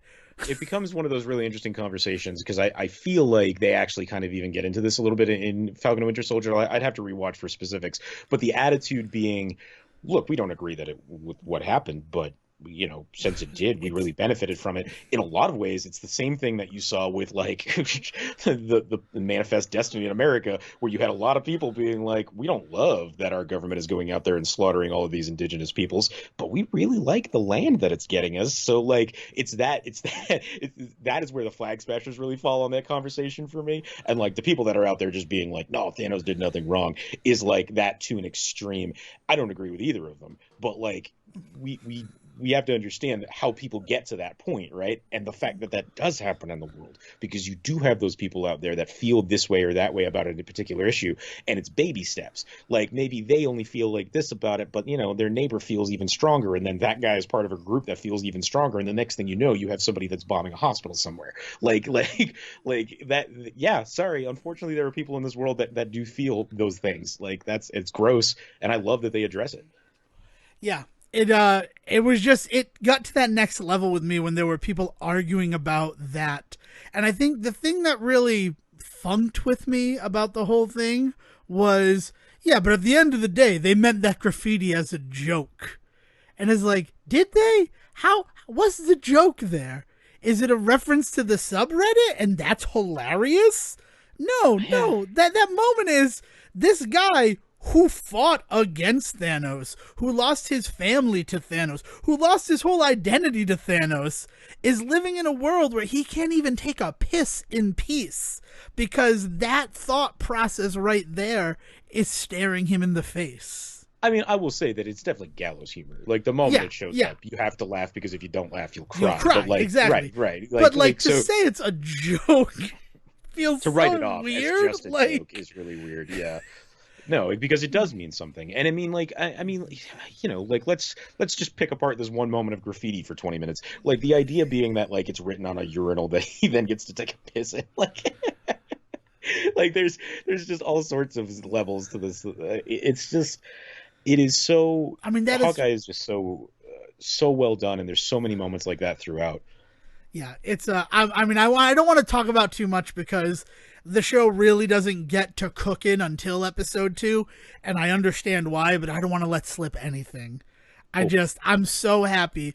As angry as I was after playing the Kate Bishop DLC for the Avengers game is the exact opposite of how I feel about Kate Bishop in this show. Oh yeah, man. I actually had that exact thought as I was watching, as I was like, when she goes after the bell in the bell tower, I was like, yeah, this is the Kate Bishop that I want to like, that I want to fangirl over. Like I am going to be so into whatever future they decide to hold for her. Like if they can get her in the Marvels, however you're supposed to pronounce that. If they can do the miniseries, like the Young Justice style miniseries, like I'm down for all of it. Yeah. Is going to be good and exciting, but I think we'll stop it there. And I just want to finish off the MCU discussion. I want to give credit to Chloe Zhao for the directing of Eternals. She did Nomadland. That was kind of like where she came to the scene. And then like, as Marvel always does, grabbing these like directors who were nominated for an Oscar to make the next Marvel movie. She brought that, like, once I saw her name at the end, I'm like, oh yeah, of course that was a Chloe Zhao movie. That makes perfect sense. Like the way that she approaches scenes and character work and everything that we saw in this movie. Like just nice job. I want to give her proper for her work on the Eternals, as everything you hear on the internet right now seems to be against the movie. Yeah, like I said, like at the end of the day, we have to point out that there are people that are seeing this movie and definitely enjoying it. It's not just us, and even And even the people out there that are saying that they're enjoying it, I feel like some people are probably getting too defensive about it and putting themselves in really awkward positions because I hope I've made it very clear that like I do have some issues with this film, but I am never going to walk away and disparage it in the ways that it's getting disparaged right now because it does not deserve that. It's certainly one of those ones that made me excited for what might happen next in the MCU. Oh, and yes. that is the most important thing from Phase 4, right? Yeah. The roadmap is out the window, right? Mm-hmm. We don't know what they're leading to now, right? We just know the next visitation into the MCU and what it's supposed to look like. Yeah. And it's been exciting so far. All right, let's talk about some other stuff, right? Because other stuff happened. Did you do other stuff this weekend? I was thinking I was going to go see Encanto, and then I realized I was worried that it might just be Eternals. Yes. That's kind of hilarious what you just said. I'm actually okay with Encanto because they've announced that it will be available on Christmas Eve. Yeah, I'm excited. And actually. that is actually having a date for it. The other issue with Eternals is that, like, they're not giving us a Disney Plus release date. And when you look at something like Shang-Chi, where they waited until Disney Plus Day to gift it to us, a full, like, I think 80 days after it released in theaters, like, sort of, like, holding their nose up to the 45-day window that now exists, which it's still crazy, right? Did you ever think we'd have a 45-day theater exclusivity window in our lifetime? No, not for popular movies. Right? Yeah, no, it's not that Christmas movie with Ben Affleck. What the hell is it, Surviving Christmas? Is that the name of that movie? Yeah. It's a whole thing that's just insane. So, like, knowing now that Encanto is going to be that, I'm not worried about seeing that one in theaters. I know what our plan's going to be. It's going to be like when Soul came out and we all just sat and watched it. Yeah, no, I'm excited to check that one out. You know, we did Hawkeye, we did that. What else did I get caught up on? Watched the first episode of Hitmonkey just to keep the Marvel train rolling for a second more. I watched the first two again. And I just watched the first one, and I liked it so much that I dug out my Hitmonkey Build-A-Figure from Marvel Legends, which nice. I love that I look at that figure, and that was a figure I had to buy 3 other figures to get all of the pieces for. Who else did you make the purchase? So it was called Marvel Legends Returns, right? It was when Hasbro got the license from Toy Biz and had brought them back. Their first 2 sets had been, or maybe not. I mean, this was the first one that I was in the store and I saw it on the shelf and I'm like, oh God, a She-Hulk figure? A red She-Hulk figure? Never thought I would see that in my lifetime. Let's just be honest. Betty Brant as She-Hulk, I didn't think it was going to happen. So I bought it. And in the box with that was Hitmonkey's, I believe with her it was his arms. Yeah. It was his arms and 2 handguns that came with She-Hulk. And then I looked at it, and the other ones were Hyperion and Protector, who came with pieces of Hitmonkey. Now, Hyperion is basically Marvel Superman, if you're out there and you don't know. Protector, even I don't fucking know who Protector is. When I first saw the figure, I thought it was Phantom X. And I'm like, I freaking love Phantom X. I'm going to buy that figure. And then they released the Phantom X figure in the next line. Yeah. And I'm like, it's oh, no, that's weird. Yeah, no, Hitmonkey's a friggin' blast, man. Like it is a total just strap in and just accept it style show. So I like more to my point about how I can see why they put it on Hulu rather than try and fit it into anything on Disney Plus. Not just because of the violence and the language, but also just because of the style, like the attitude. It is so much just like you're either with us or not like show, and that's so rare to see nowadays, especially from a Marvel franchise. So just really refreshing just to have that whole like oeuvre about it, and then on top of that, it's just fucking badass. Yeah, he's awesome. I have one issue with Hitmonkey, and that's Olivia Munn's character does not look like her character fits with the rest of the animation at all. Is she the redhead or is she the new recruit that comes in the next episode? She is the niece of the campaign manager. Yeah, so we meet her in the first episode. Yeah. She's the she's the speechwriter. Yeah, I haven't Yeah, seen enough of it to say one way or the other, but that's a shame because one of the things that I really like about it is it's not quite Archer, but it's definitely taken like some hints from that, in terms of like kind of the square jawed like heroes style thing that's going on. Man, I'll have to watch a little bit more and see how I feel about it. actually, the new recruit, right? So have you seen? Have you just seen the first episode? I don't want to spoil too I've only much. seen the first episode, but the first episode ends with that whole like what's to come What's to come, preview. right? Yeah, Yeah, yeah. yeah. I haven't seen a Red Hat. I didn't watch the What's to Come preview, but the new recruit. Actually, seeing her in action in the second episode, I loved what they did for her design. To like, it's so good. Like her whole character, like design and everything is wonderful Mhm. and feels so real world for an animated series, specifically one that is sort of like anime inspiration behind the Yes. art, right? Definitely a heavy anime influence in the art style for sure. Right, but this way that they take this character and make her feel like real and human and everything. And then after seeing her and then showing again Olivia Munn's speechwriter character, I'm like, yeah, no, there's something about you that bothers me. And I think it's because you're so disparate to every other aesthetic in this world. Mm. And it's after two that I'm like willing to talk about that. But as if you go deeper into Hitmonkey, we'll see how you feel about it. We can check back in with the topic. Did you do 8-bit Christmas? I have not done 8-Bit Christmas yet because it's not Christmas time yet, Dev. It's Hanukkah time. It is So I have Hanukkah been time. doing a bunch of Hanukkah movies and episodes and things like that. I have to say that I have found one that I heavily recommend. It's a Hallmark movie called something in mistletoes. It is, but it's got Fred Savage in it. That's going to be the moral of this Is story. it menorahs and Menorahs. mistletoes? It is. Thank you indeed. It is Menorah and Mistletoes with Fred Savage.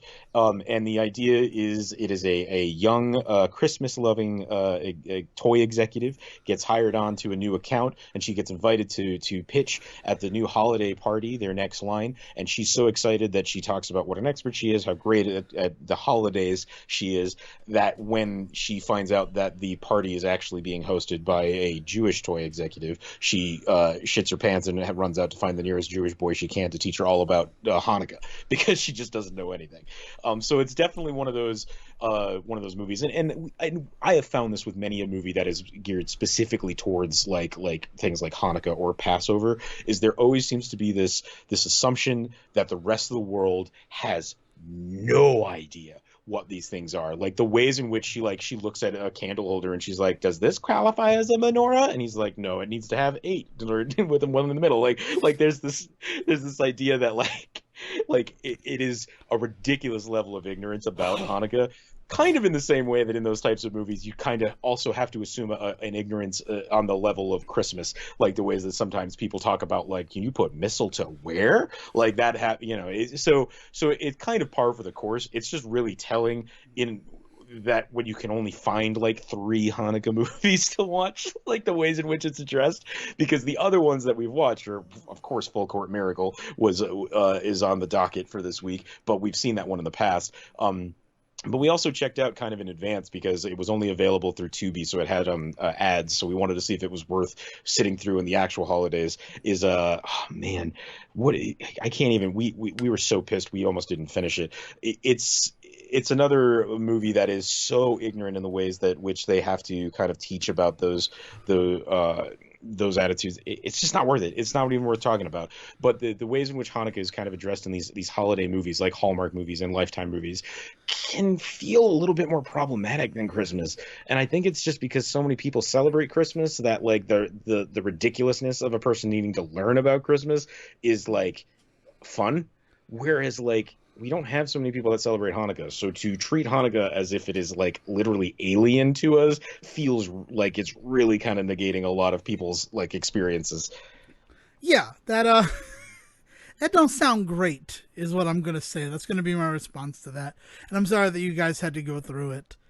I'm a little bummed you didn't do 8-bit Christmas, Legion, but let me know when you do. I don't know if I'll watch it again, but That is something that we watched as a family on Black Friday because it I'm was excited. officially Christmas season. We were like, we Nah, can yeah. start now, Well, so right? we're gonna definitely do our Christmas movies, and we're actually looking for some suggestions. So, I'm an early plug, but if anybody out there wants to like send some stuff my way, for sure, because we've got a lot on the docket this year. There's 8-Bit Christmas for sure. There is the Christmas, the Saint Nick story that Maggie Smith is doing the narration on for Netflix. We got to do Christmas Chronicles again because I think next year Christmas Chronicles 2 is on the docket. If Well, it's this year, I'd be Christmas very happy. Chronicles 2 came out last year. Christmas Chronicles. I must be thinking of Christmas Chronicles 3 because 3 is there's supposed to one. come out next year. Yeah.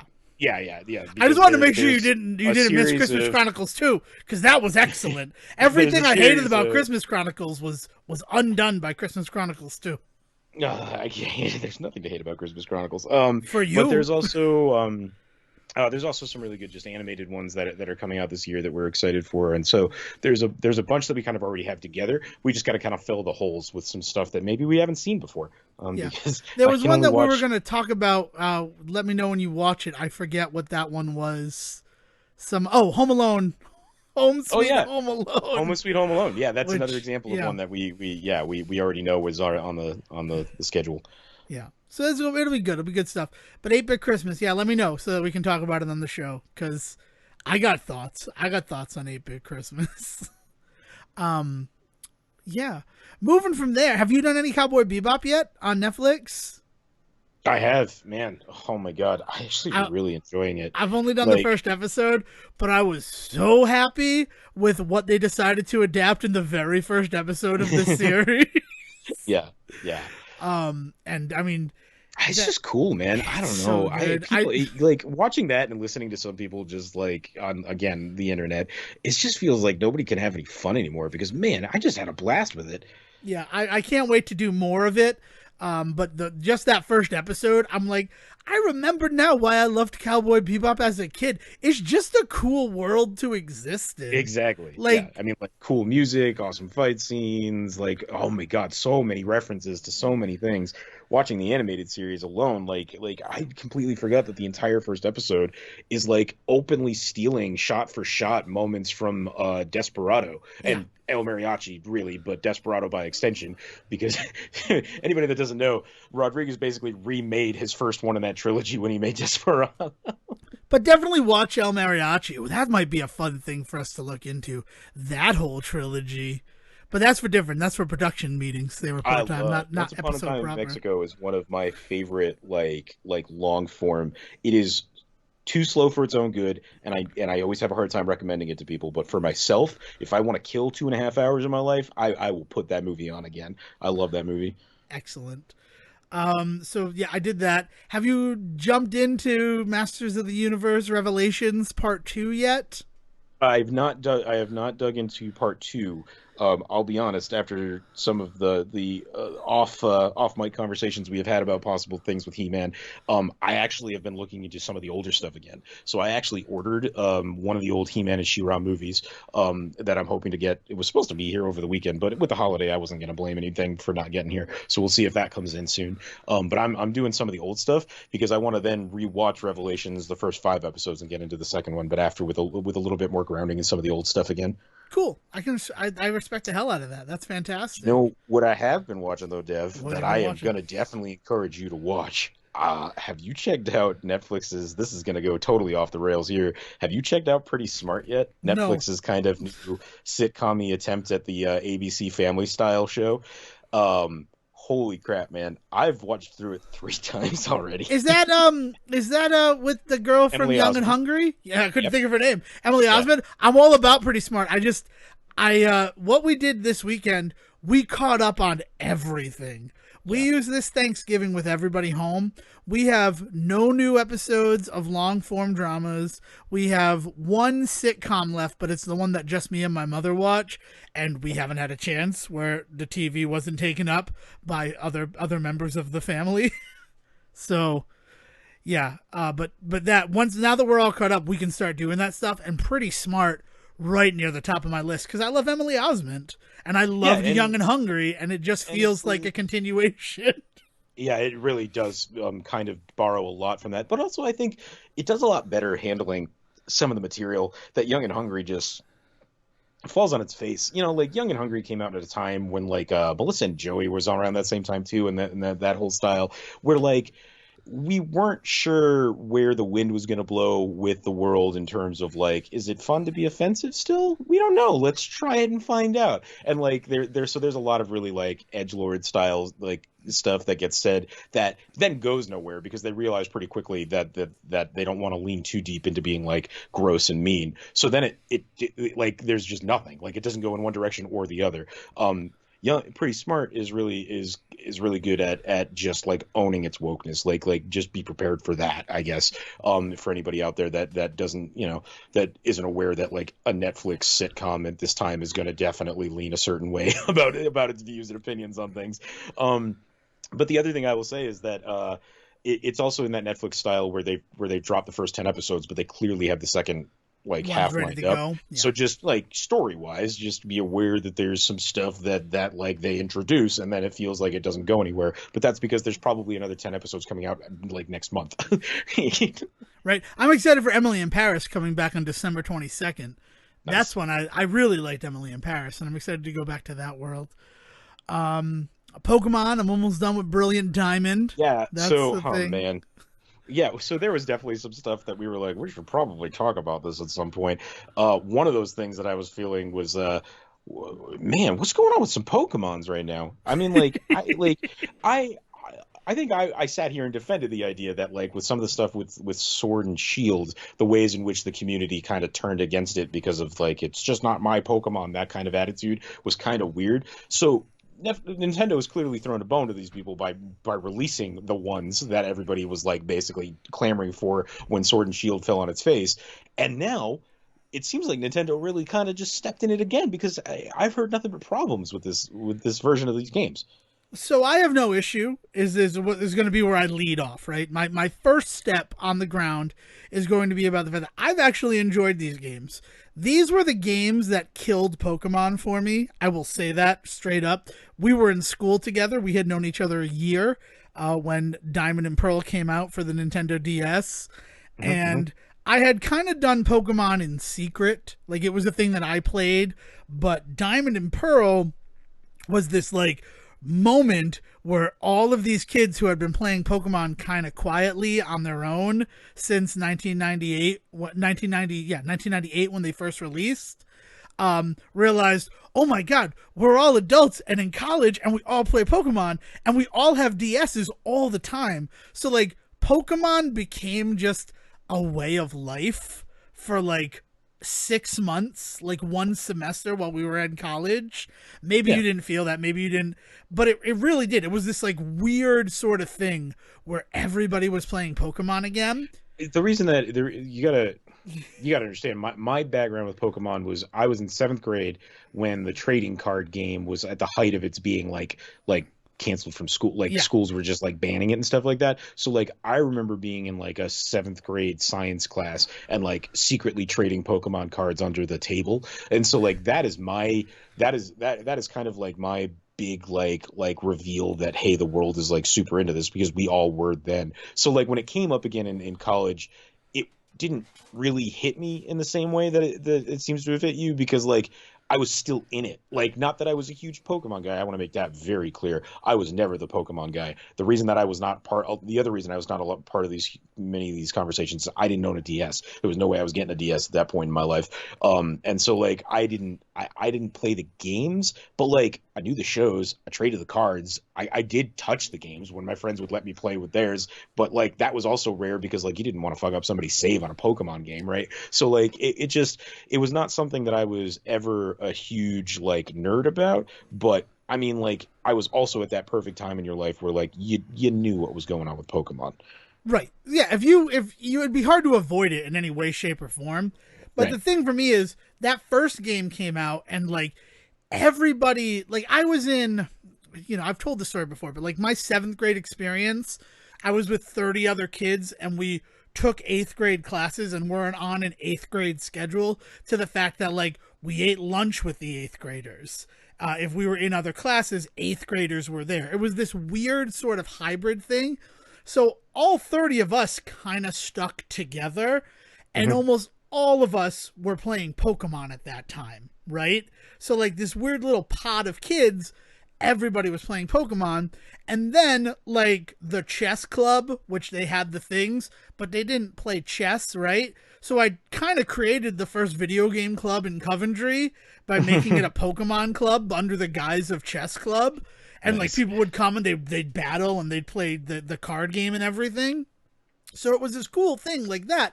But then once the sequels came out, it's like the bloom has gone off the rose of Pokemon because of what was happening with the trading card games, and that Pokemon was starting to be like banned or forbidden in school. So like nobody really talked about it anymore. And then you have Right. the third games come out, the Ruby and the Sapphire, and by that time nobody was really talking about it. So it was just like sort of this weird reminder that like Pokemon is this thing that exists and that touched a lot of people when we were in college, because like a bunch of people just started to have their DS on them and like, oh, let's trade and da, da, da, da. And it felt weird to like have that be just part of life, kind of. But Yeah. these games, right? That whole thing, and it's not that everybody was playing it. It was more the fact that like it didn't come about. It wasn't. It was no longer about the story of the game for me, right? Hmm. Pokemon, as much as you battle with other people and you have to trade with other people, there's also a story in each game of you trying to become the Pokemon champion in Right. whatever region you're in. But because so much of it turned into battles in the lobby of the Fine Arts Center, right? Or battles at Butterfield Dining Hall. That's what the focus for the game became. So, like, it's sort of the only Pokemon that I've never finished is Diamond and Pearl.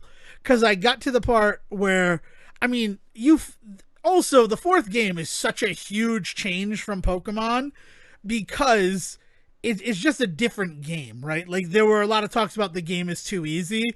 So Nintendo was kind of like, oh, you think it's too easy? We're going to make this one harder. So like you go into, say, the electric gym, right? Which is the final gym. And it's a bunch of ground type Pokemon who happen to know electric moves. But if you go in Hmm. there with a ground Pokemon, which, because, you know, they're ground Pokemon, so they can't be electrocuted, you're like kind of at a weird disadvantage Yeah. because ground Pokemon are not affected by ground moves either.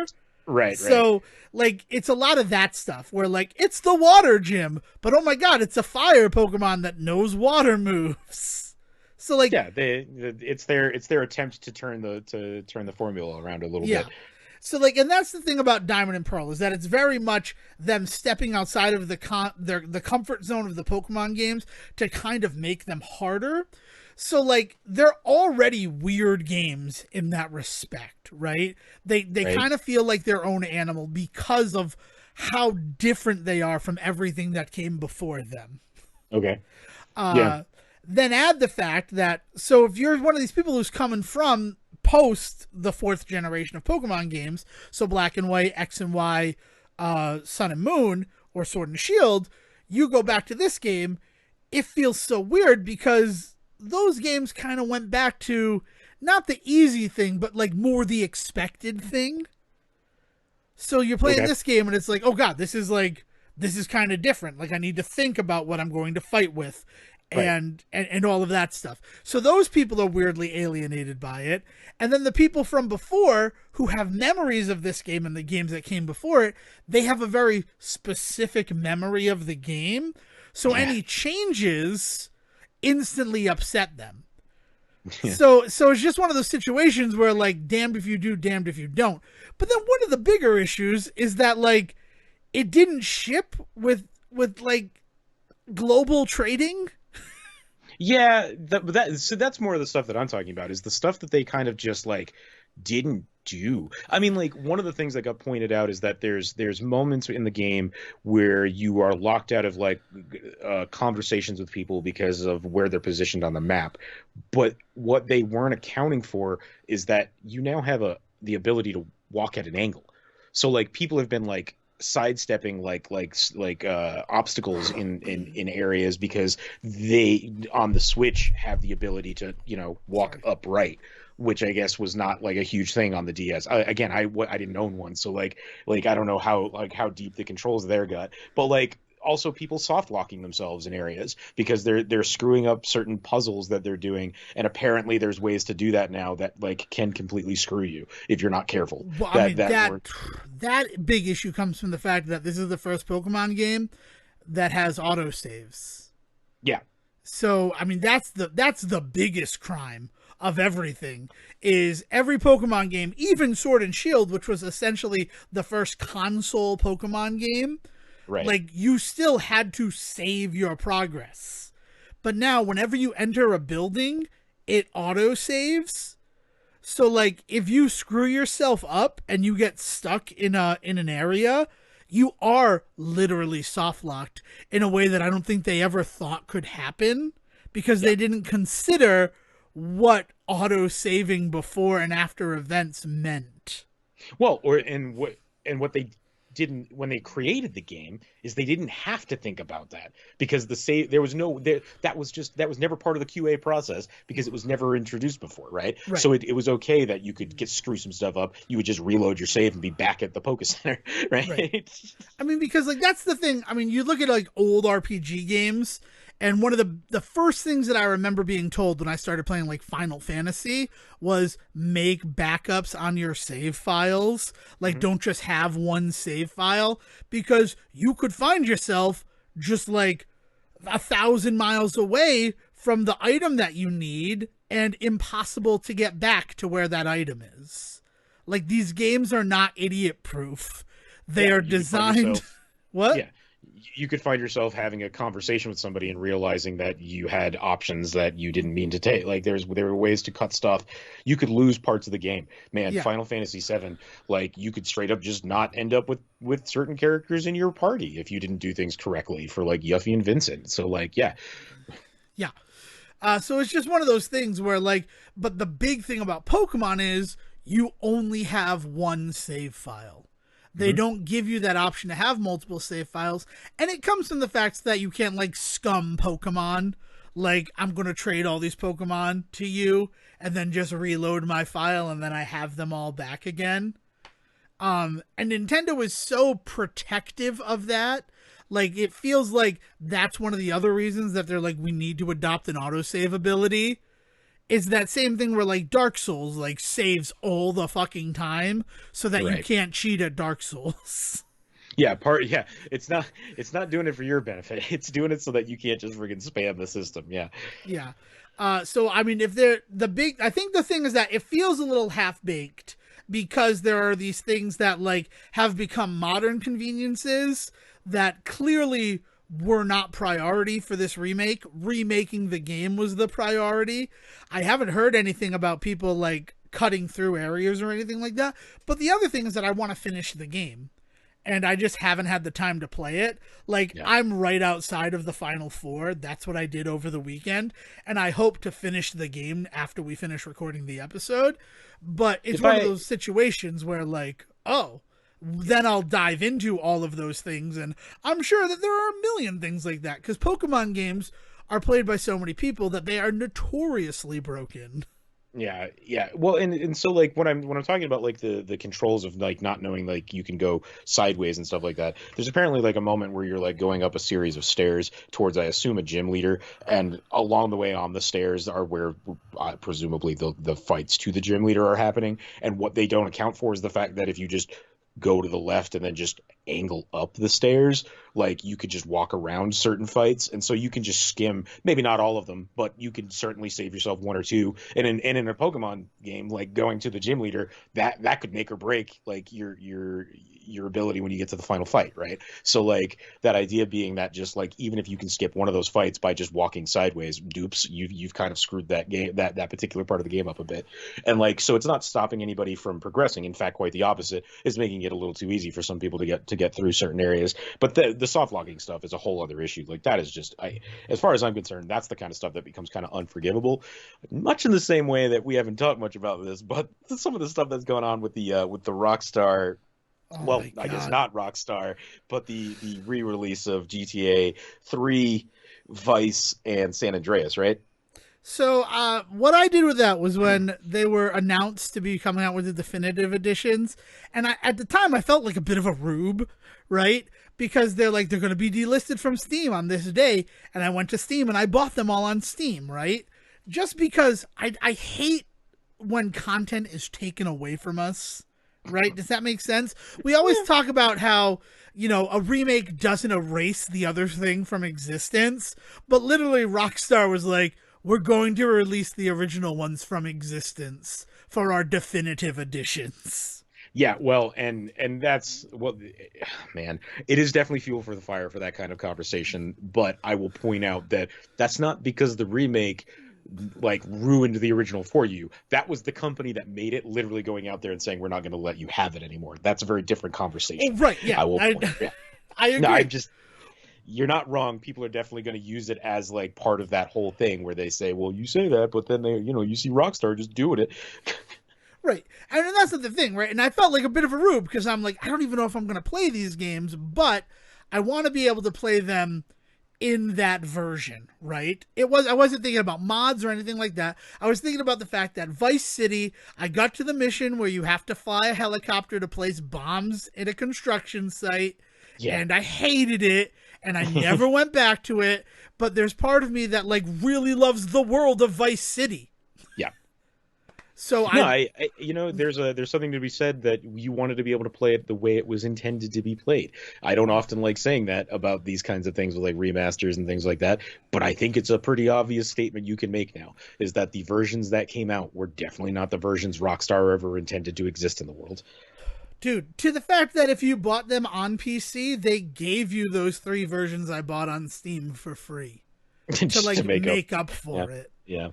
I mean, what I wonder with all this, what we're finding, right? The truest truth about all of this is we now live in a world with video games where the full product is not what you're buying on release day, right? Yeah. Yeah. Very rarely. I mean, that's been a huge thing that we've explored in video games in 2021 and even going back to 2020, right?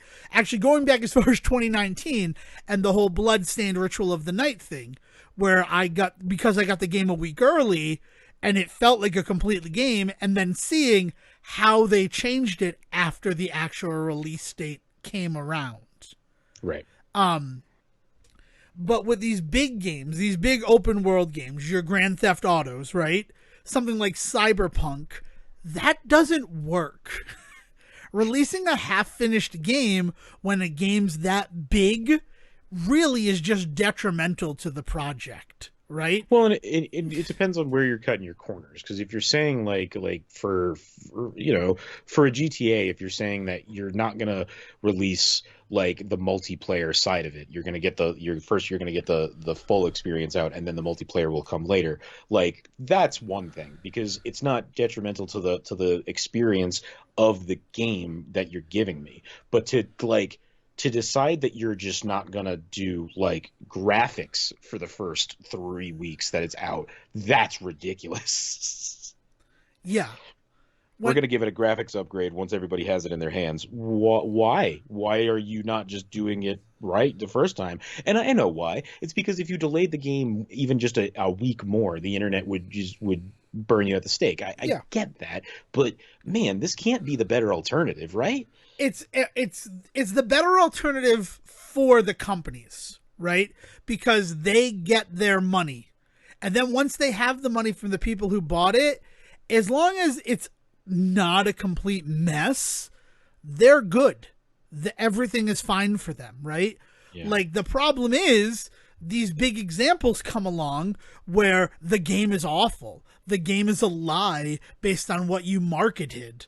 So then people demand refunds, and whole like refund policies are shaped and changed because people paid $60, $70 for something, and what they got was not what was supposed to be on the tin at all.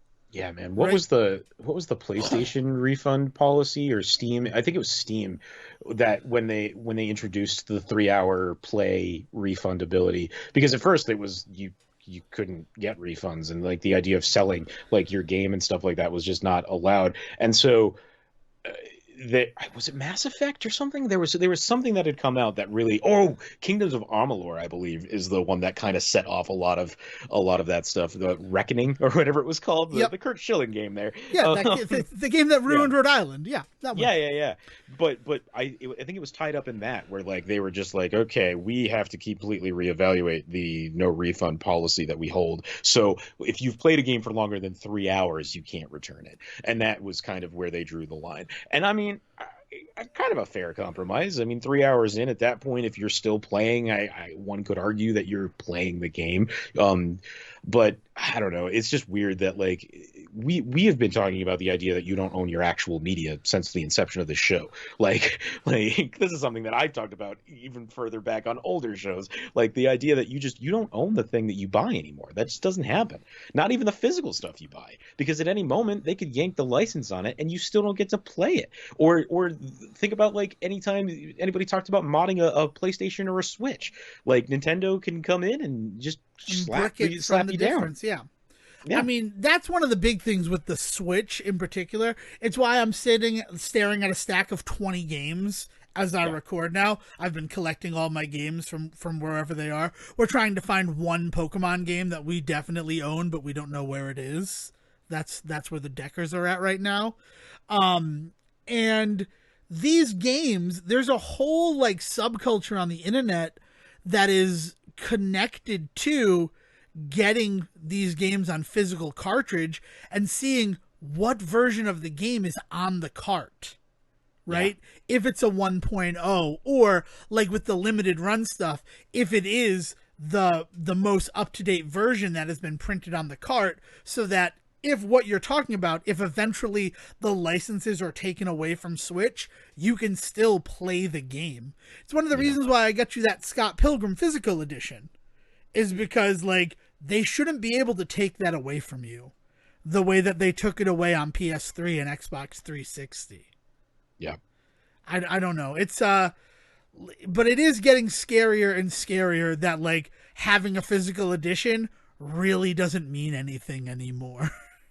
Well, and it kind of flies in the face of a lot of the conversations that the industry tried to have, and this is more in the film industry, but pirating, right? Mm-hmm. And the idea of being that like that you should be out there buying physical media because it reduces piracy and it becomes yours, and it's something you can own and hold on to. And they really pushed the idea of physical media in order to stop piracy. And they did it in gaming too. It's why you started getting versions of games that would come out with like Master Chief's helmet or whatever, right? Like it would come along with for the longest time, Call of Duty always had random stuff with it, to the point where at some point you could get like a Mars rover, right? Or a drone or something that came with one. That was crazy. Like right. Or the night vision goggles that came with one version, whichever version that was.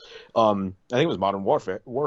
But the idea being that like they pushed this idea that for us to maintain this for lack of a better word, relationship with the thing that we love, we should really make sure we're buying it physically.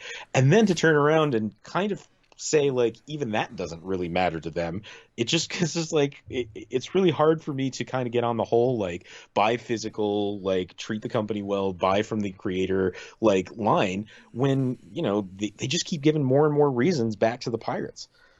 I mean, it's why I don't understand the people who poo-poo Game Pass as much as they do. Like I see that whole side of Twitter like every so often comes up with like, you don't own your games on Game Pass.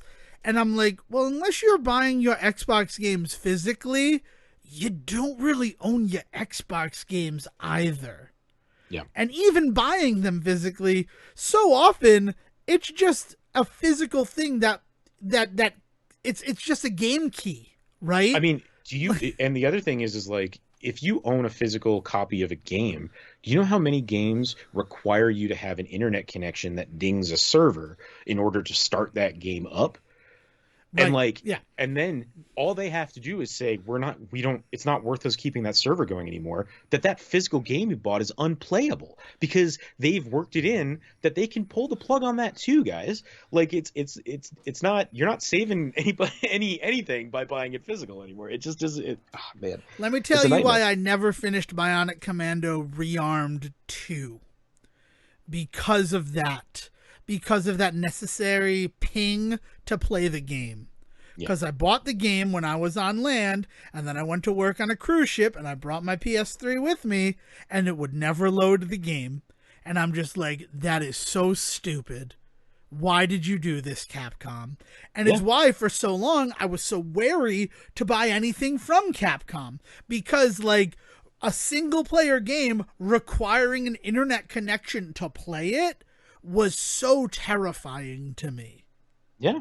I mean, it goes back to some of the stuff that you were saying about the idea that you buy the physical copy and then you put it in and there's 1,000 changes day one to it. So it requires a patch. And without that patch, the game won't start. It's one of the reasons that when the Xbox 360 really started to push the idea that you needed the internet in order to get these kinds of games to play them, things like Gears of War 3 and stuff like that, they were really taking a big bite out of their fan base because you have people all over this country still, never mind 10 years ago when the conversation was happening, still not having access to good enough internet for that sort of thing. And they were told then, like, look, like these are the people out there that really want to play your game. They really want to be part of this world. And you're just completely cutting them off because you're requiring this nonsense like internet connection to, first of all, get the rest of the game because you didn't put it on the disc. And then on top of that, every time they turn it on, to ping a server somewhere that has nothing to do with the game that they're playing on their home system. Yeah. I mean, they got real close with Blu-rays too. Do you remember when Blu-rays used to come with updatable previews? As long as you were on an internet-connected Blu-ray player, it would reach out for new previews to put, so you weren't getting just all old previews. My copy of Scott Pilgrim, funny enough, actually does that still. If I plug it in, it will reach out. Now, granted, it's not getting much back in return nowadays, so it's like previews for like Thor 2 and things like that when it plays. To tie it all together, yeah.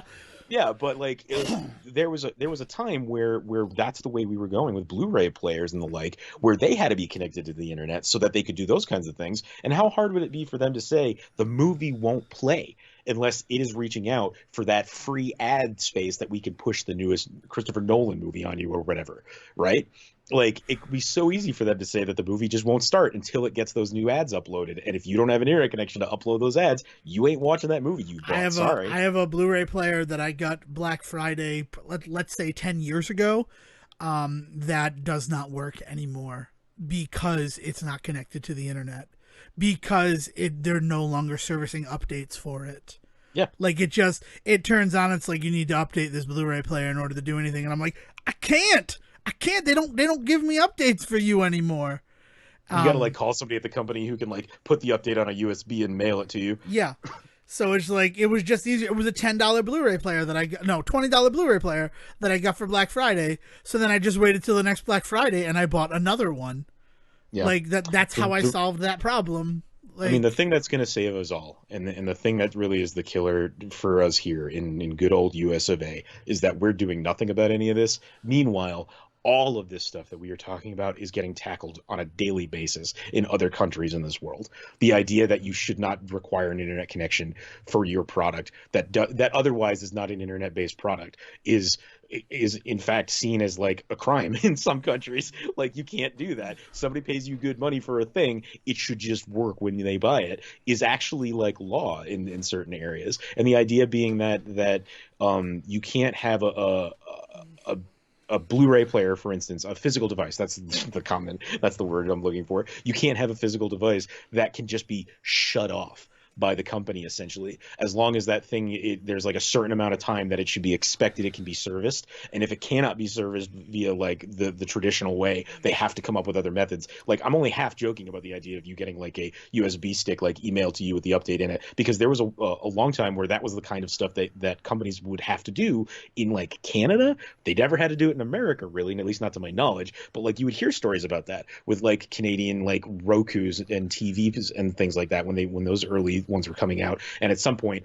Roku was moving faster than the TVs were able to update, and so they had to send like physical update USBs to some people so that they could update their Roku TVs because they had to abide by Canadian law. Like it's weird little stories like that that make you realize that our country is really kind of doing nothing to protect the consumer in these cases. If anything, they're doing everything to protect the corporation. Yeah. And I don't want to be that. I don't want to be those guys, especially this late into the episode. But it is something, and it's something that we're seeing more and more each day, and it's definitely reflected in something like a Grand Theft Auto Definitive Edition trilogy. And I think the worst part about it is that like the people who are like, I still want to get it. I still want to get the Definitive Edition because I want to play Grand Theft Auto. And I'm like, I get that. I get that you want to play it on your Switch, right? I understand why it's appealing to you, but please don't.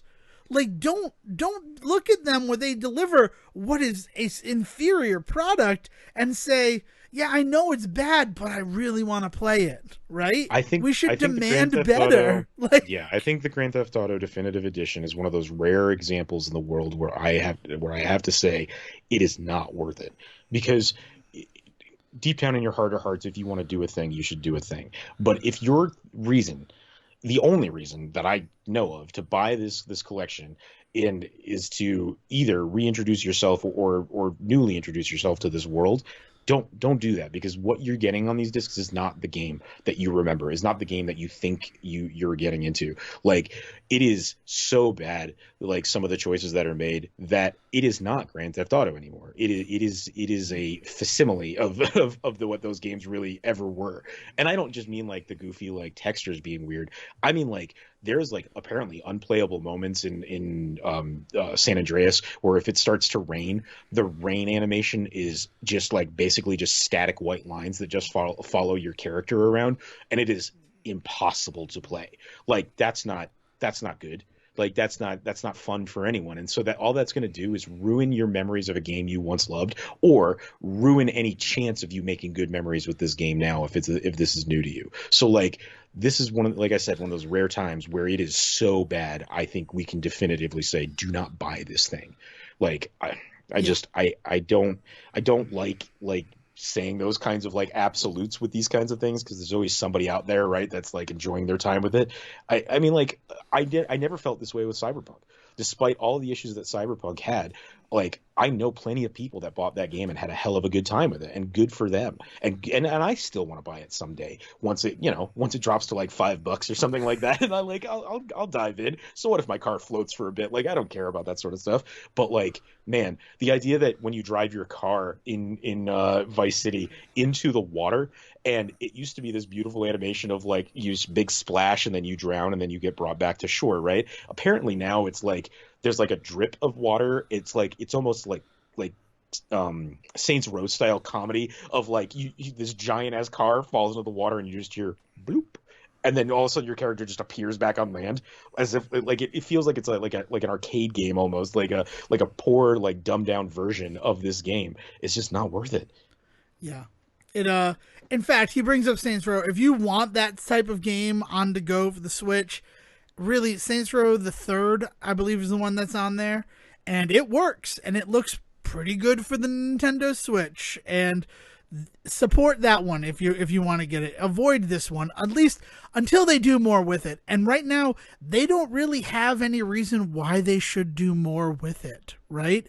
It's well, especially because it's important to point out that Rockstar Games, who is traditionally associated with the Grand Theft Auto series, really did distance themselves in kind of a very not Rockstar way of handling this. They have just like been so far removed from this project that like I like it's not even about like supporting them anymore, right? Like the people that made this game, like Take-Two Interactive. Let's well, it's not but it's a very specific company that's been handling the ports for GTA to phones for the last 3 years. Like Take-Two is in there as a money guy, but not the hands-on. Oh, they're not guys. the one. I thought they were the hands-on based on everything that I had read. So okay, I just know that it's not Rockstar. It's someone else that it's not like Rockstar had the people in their studio working on this one to do it. First of all, these remakes are essentially just an AI upscaler for most of the graphics, which is related in some crazy stuff regarding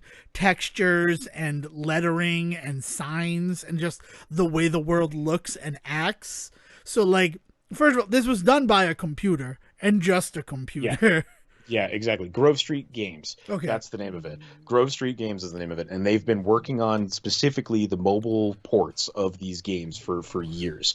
And it really looks like they just took their mobile ports and just tried to blow them up and put them on a big screen. Like, it's just weird. It's just I don't understand like what was going through anybody's head at Rockstar, because like you used to hear like these stories about the Hauser brothers who would like stay locked in the building for weeks at a time looking at just like music sheets, because they wanted to make sure that the music that played at this one particular moment was spot on, like cinematically perfect. So to think about these guys that are like poring over like ads for the games and screenshots that are going out to press and making sure that even those are perfect, to think about those guys at any point hearing that this is the version of the game that was going to be allowed to go out is like insane to me. I don't really want to get all conspiracy theory-y, especially this late in the episode, because, you know, I want to do it. But think about something like Red Dead Redemption 2, also Rockstar Games. Think about all the hell that they caught for the crunch, right? Specifically so that the horse's genitals accurately reacted to the temperature of the world, right? Yeah. And how like people were doing 90-hour work weeks so that could be spot on perfect, right? And then the world is up in arms like, oh my God, how are we allowing people to be treated like this, all in, you know, for the sake of a video game, right? And at the end of the day, they're not getting compensated properly, blah, blah, blah, blah, blah, right? This, if I were a conspiracy theorist, if I had tinfoil on my head right now, like Sejin does, I would think they do something like this so that people are like, well, that's what crunch is, right? Crunch makes sure that something like this doesn't happen. Do we need to reevaluate how upset we got about people having to work like that to make our games good? Like, you know, I know you say that this is like conspiracy theory level stuff, but knowing what we know about the Hausers and how terrible they are as like humans in the world, yeah, man, probably. It's probably not even that. This was probably just like an FU to everyone that gave them shit about Red Dead and the crunch issues. And there are other games in wrapped up in that too. But the idea being that like this is definitely, almost definitely, certainly them being able to give a finger. Like that makes sense to me more than any other explanation I have heard so far about why this was allowed to happen. Is that the Hausers are just that fucking petty. I mean, it makes, like, I thought of it, and the real reason why I think about that is Red Dead Redemption 2 is a game that I was so excited for. Because I go back to Red Dead Revolver as, like, I'm one of the only people who will go to bat and just, like, die on the hill of Red Dead Revolver is a great game. So, like, then Redemption comes and it takes everything I love about Revolver and puts it into a giant open world. So then, like, of course I'm going to be excited for Red Dead Redemption 2. But then when I found about, like, the inhumane conditions that people were put into in order to make the game, as much as I wanted the game, I just stayed away from it. I'm like, I really can't support that with my money, right? Like, I want to be entertained, but I also want people to be able to live their lives like happily and not put themselves in like harm's way, especially for horse genitals, right? Catherine the Great already proved that it's not worth that. But so like that's what I think of. But then when like, first of all, the other thing that we need to talk about is that Grand Theft Auto Online is a $1 billion property. It makes multi-billions of dollars every year, right? So they don't really need to do anything else as long as they keep Grand Theft Auto Online and the people who do it happy with what that process is. Everything else from Rockstar is gravy. Like we should be happy that they're doing anything else, right? Because they could rest on their laurels and just keep updating that game and be billionaires, right? I don't know. This is a lot of heavy thoughts about this one. But like when they come out with something like this, I mean, that could damage the property that is worth billions of dollars, releasing something like the definitive edition. Or, right, looking at it as the fuck you to all those people who were upset with the crunch in order to make Red Dead Redemption 2 the game that it is, right? Like, maybe it's trying to push people away from the nostalgia of those to the superior situation that's going on with Grand Theft Auto Online. Because the fact of the matter is, right, and the other thing, this is all that's going to be talked about on the show, I don't want to go any deeper about it, is that Dollar Tree, after 35 years in business, is raising the cost of items in their store from $1 to $1.25. Some of the items in their store. Right. But they're not going to be a true dollar store anymore, right? And you could actually argue that they weren't for a while because they had $3 and $5 items, whatever. But with the dollar store branding, right, with the way that they were doing it, they made $1 billion in profits in 2020. They made over $1 billion in profit in the year 2020, selling things for $1 at the Dollar Tree. Right? Yeah. So it's not that it's unsustainable, is that investors want them to top that number, and the only way that they can get higher than that number is to raise the prices. Because they're not just happy making some money, they literally want to make all of the money. Yeah, I mean, anybody that's ever been in any business meeting ever, you'll know that at the end of the day, it's not about the numbers that you're making. It's about how do those numbers look compared to last year. It's always a comparative conversation. In any company I've ever worked for, any business meeting I've ever sat in, it's always compared to the year before. And it's insanity, because at some point you do hit a thing. You do hit a ceiling where you're just like, I mean, do we need to make $1.5 billion next year? Can we just stick to $1 billion and be happy?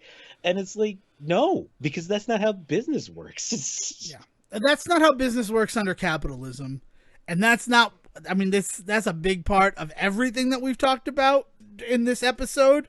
Honestly, from the Marvel stuff to the marketability to like severing Eternals from connecting to everything else where it obviously looked like it could have, because it could risk the bottom line for it. But I don't want to become that show. I don't want to lean into it. It's just an unfortunate truth, right? And the good news is, Dev, is that we don't have enough time left in the episode. That's a good point. That is a good point. But it's definitely something that's there. And it's something that I've been thinking about almost all weekend with like Black Friday and the fact that like the stores are not as busy as they were before, and the supply chain issues and everything that we've been hearing. So then like you look at something like Grand Theft Auto Definitive Edition Trilogy and you're like, what could the bigger message be behind something like this, right? Yeah.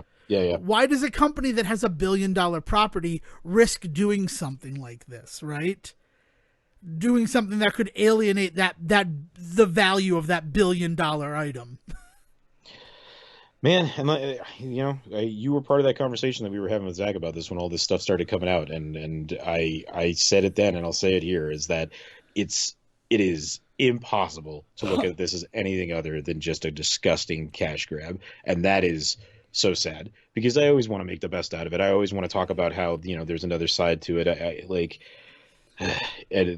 There isn't one for me this time. There just isn't. This was a lazy port. This was the laziest of lazy ports, down to the fact that all of the songs were included in this port and like released with all of the songs from those games. And then those ones that they weren't able to get the licensing for, they were just blocked off with that day one patch. I don't know. You made me mad. I'm tired now. No. Yeah. I mean, all of this is to say that the problems that anybody out there is having with Pokemon don't seem to be anything compared to this shit. So. That's true, right? There's video games got problems, and that's it. And then some things that are causing video game problems, you're finding joy in, right?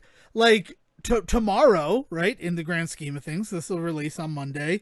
Spider-Man comes to the Avengers game, and everybody who's not playing on PlayStation is upset about that because they don't get to play as Spider-Man.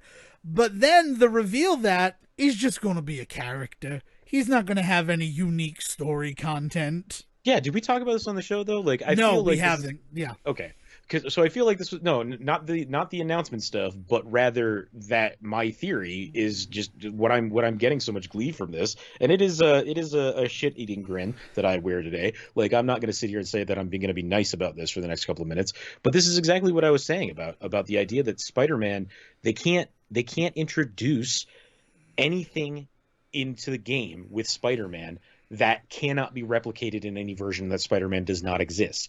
So again, things like him traveling around and how does he like what is he web slinging to? Maybe he can't web sling in this game because literally half the environments don't have buildings. So like what is he supposed to be doing? Like that kind of stuff. But also the idea that they can't introduce any new assets. So there's no way there was ever going to be anything fun or exciting to do with Spider-Man that would be brand new content because the other versions of this game wouldn't have access to those assets and those builds. So it couldn't have affected this game in any real way.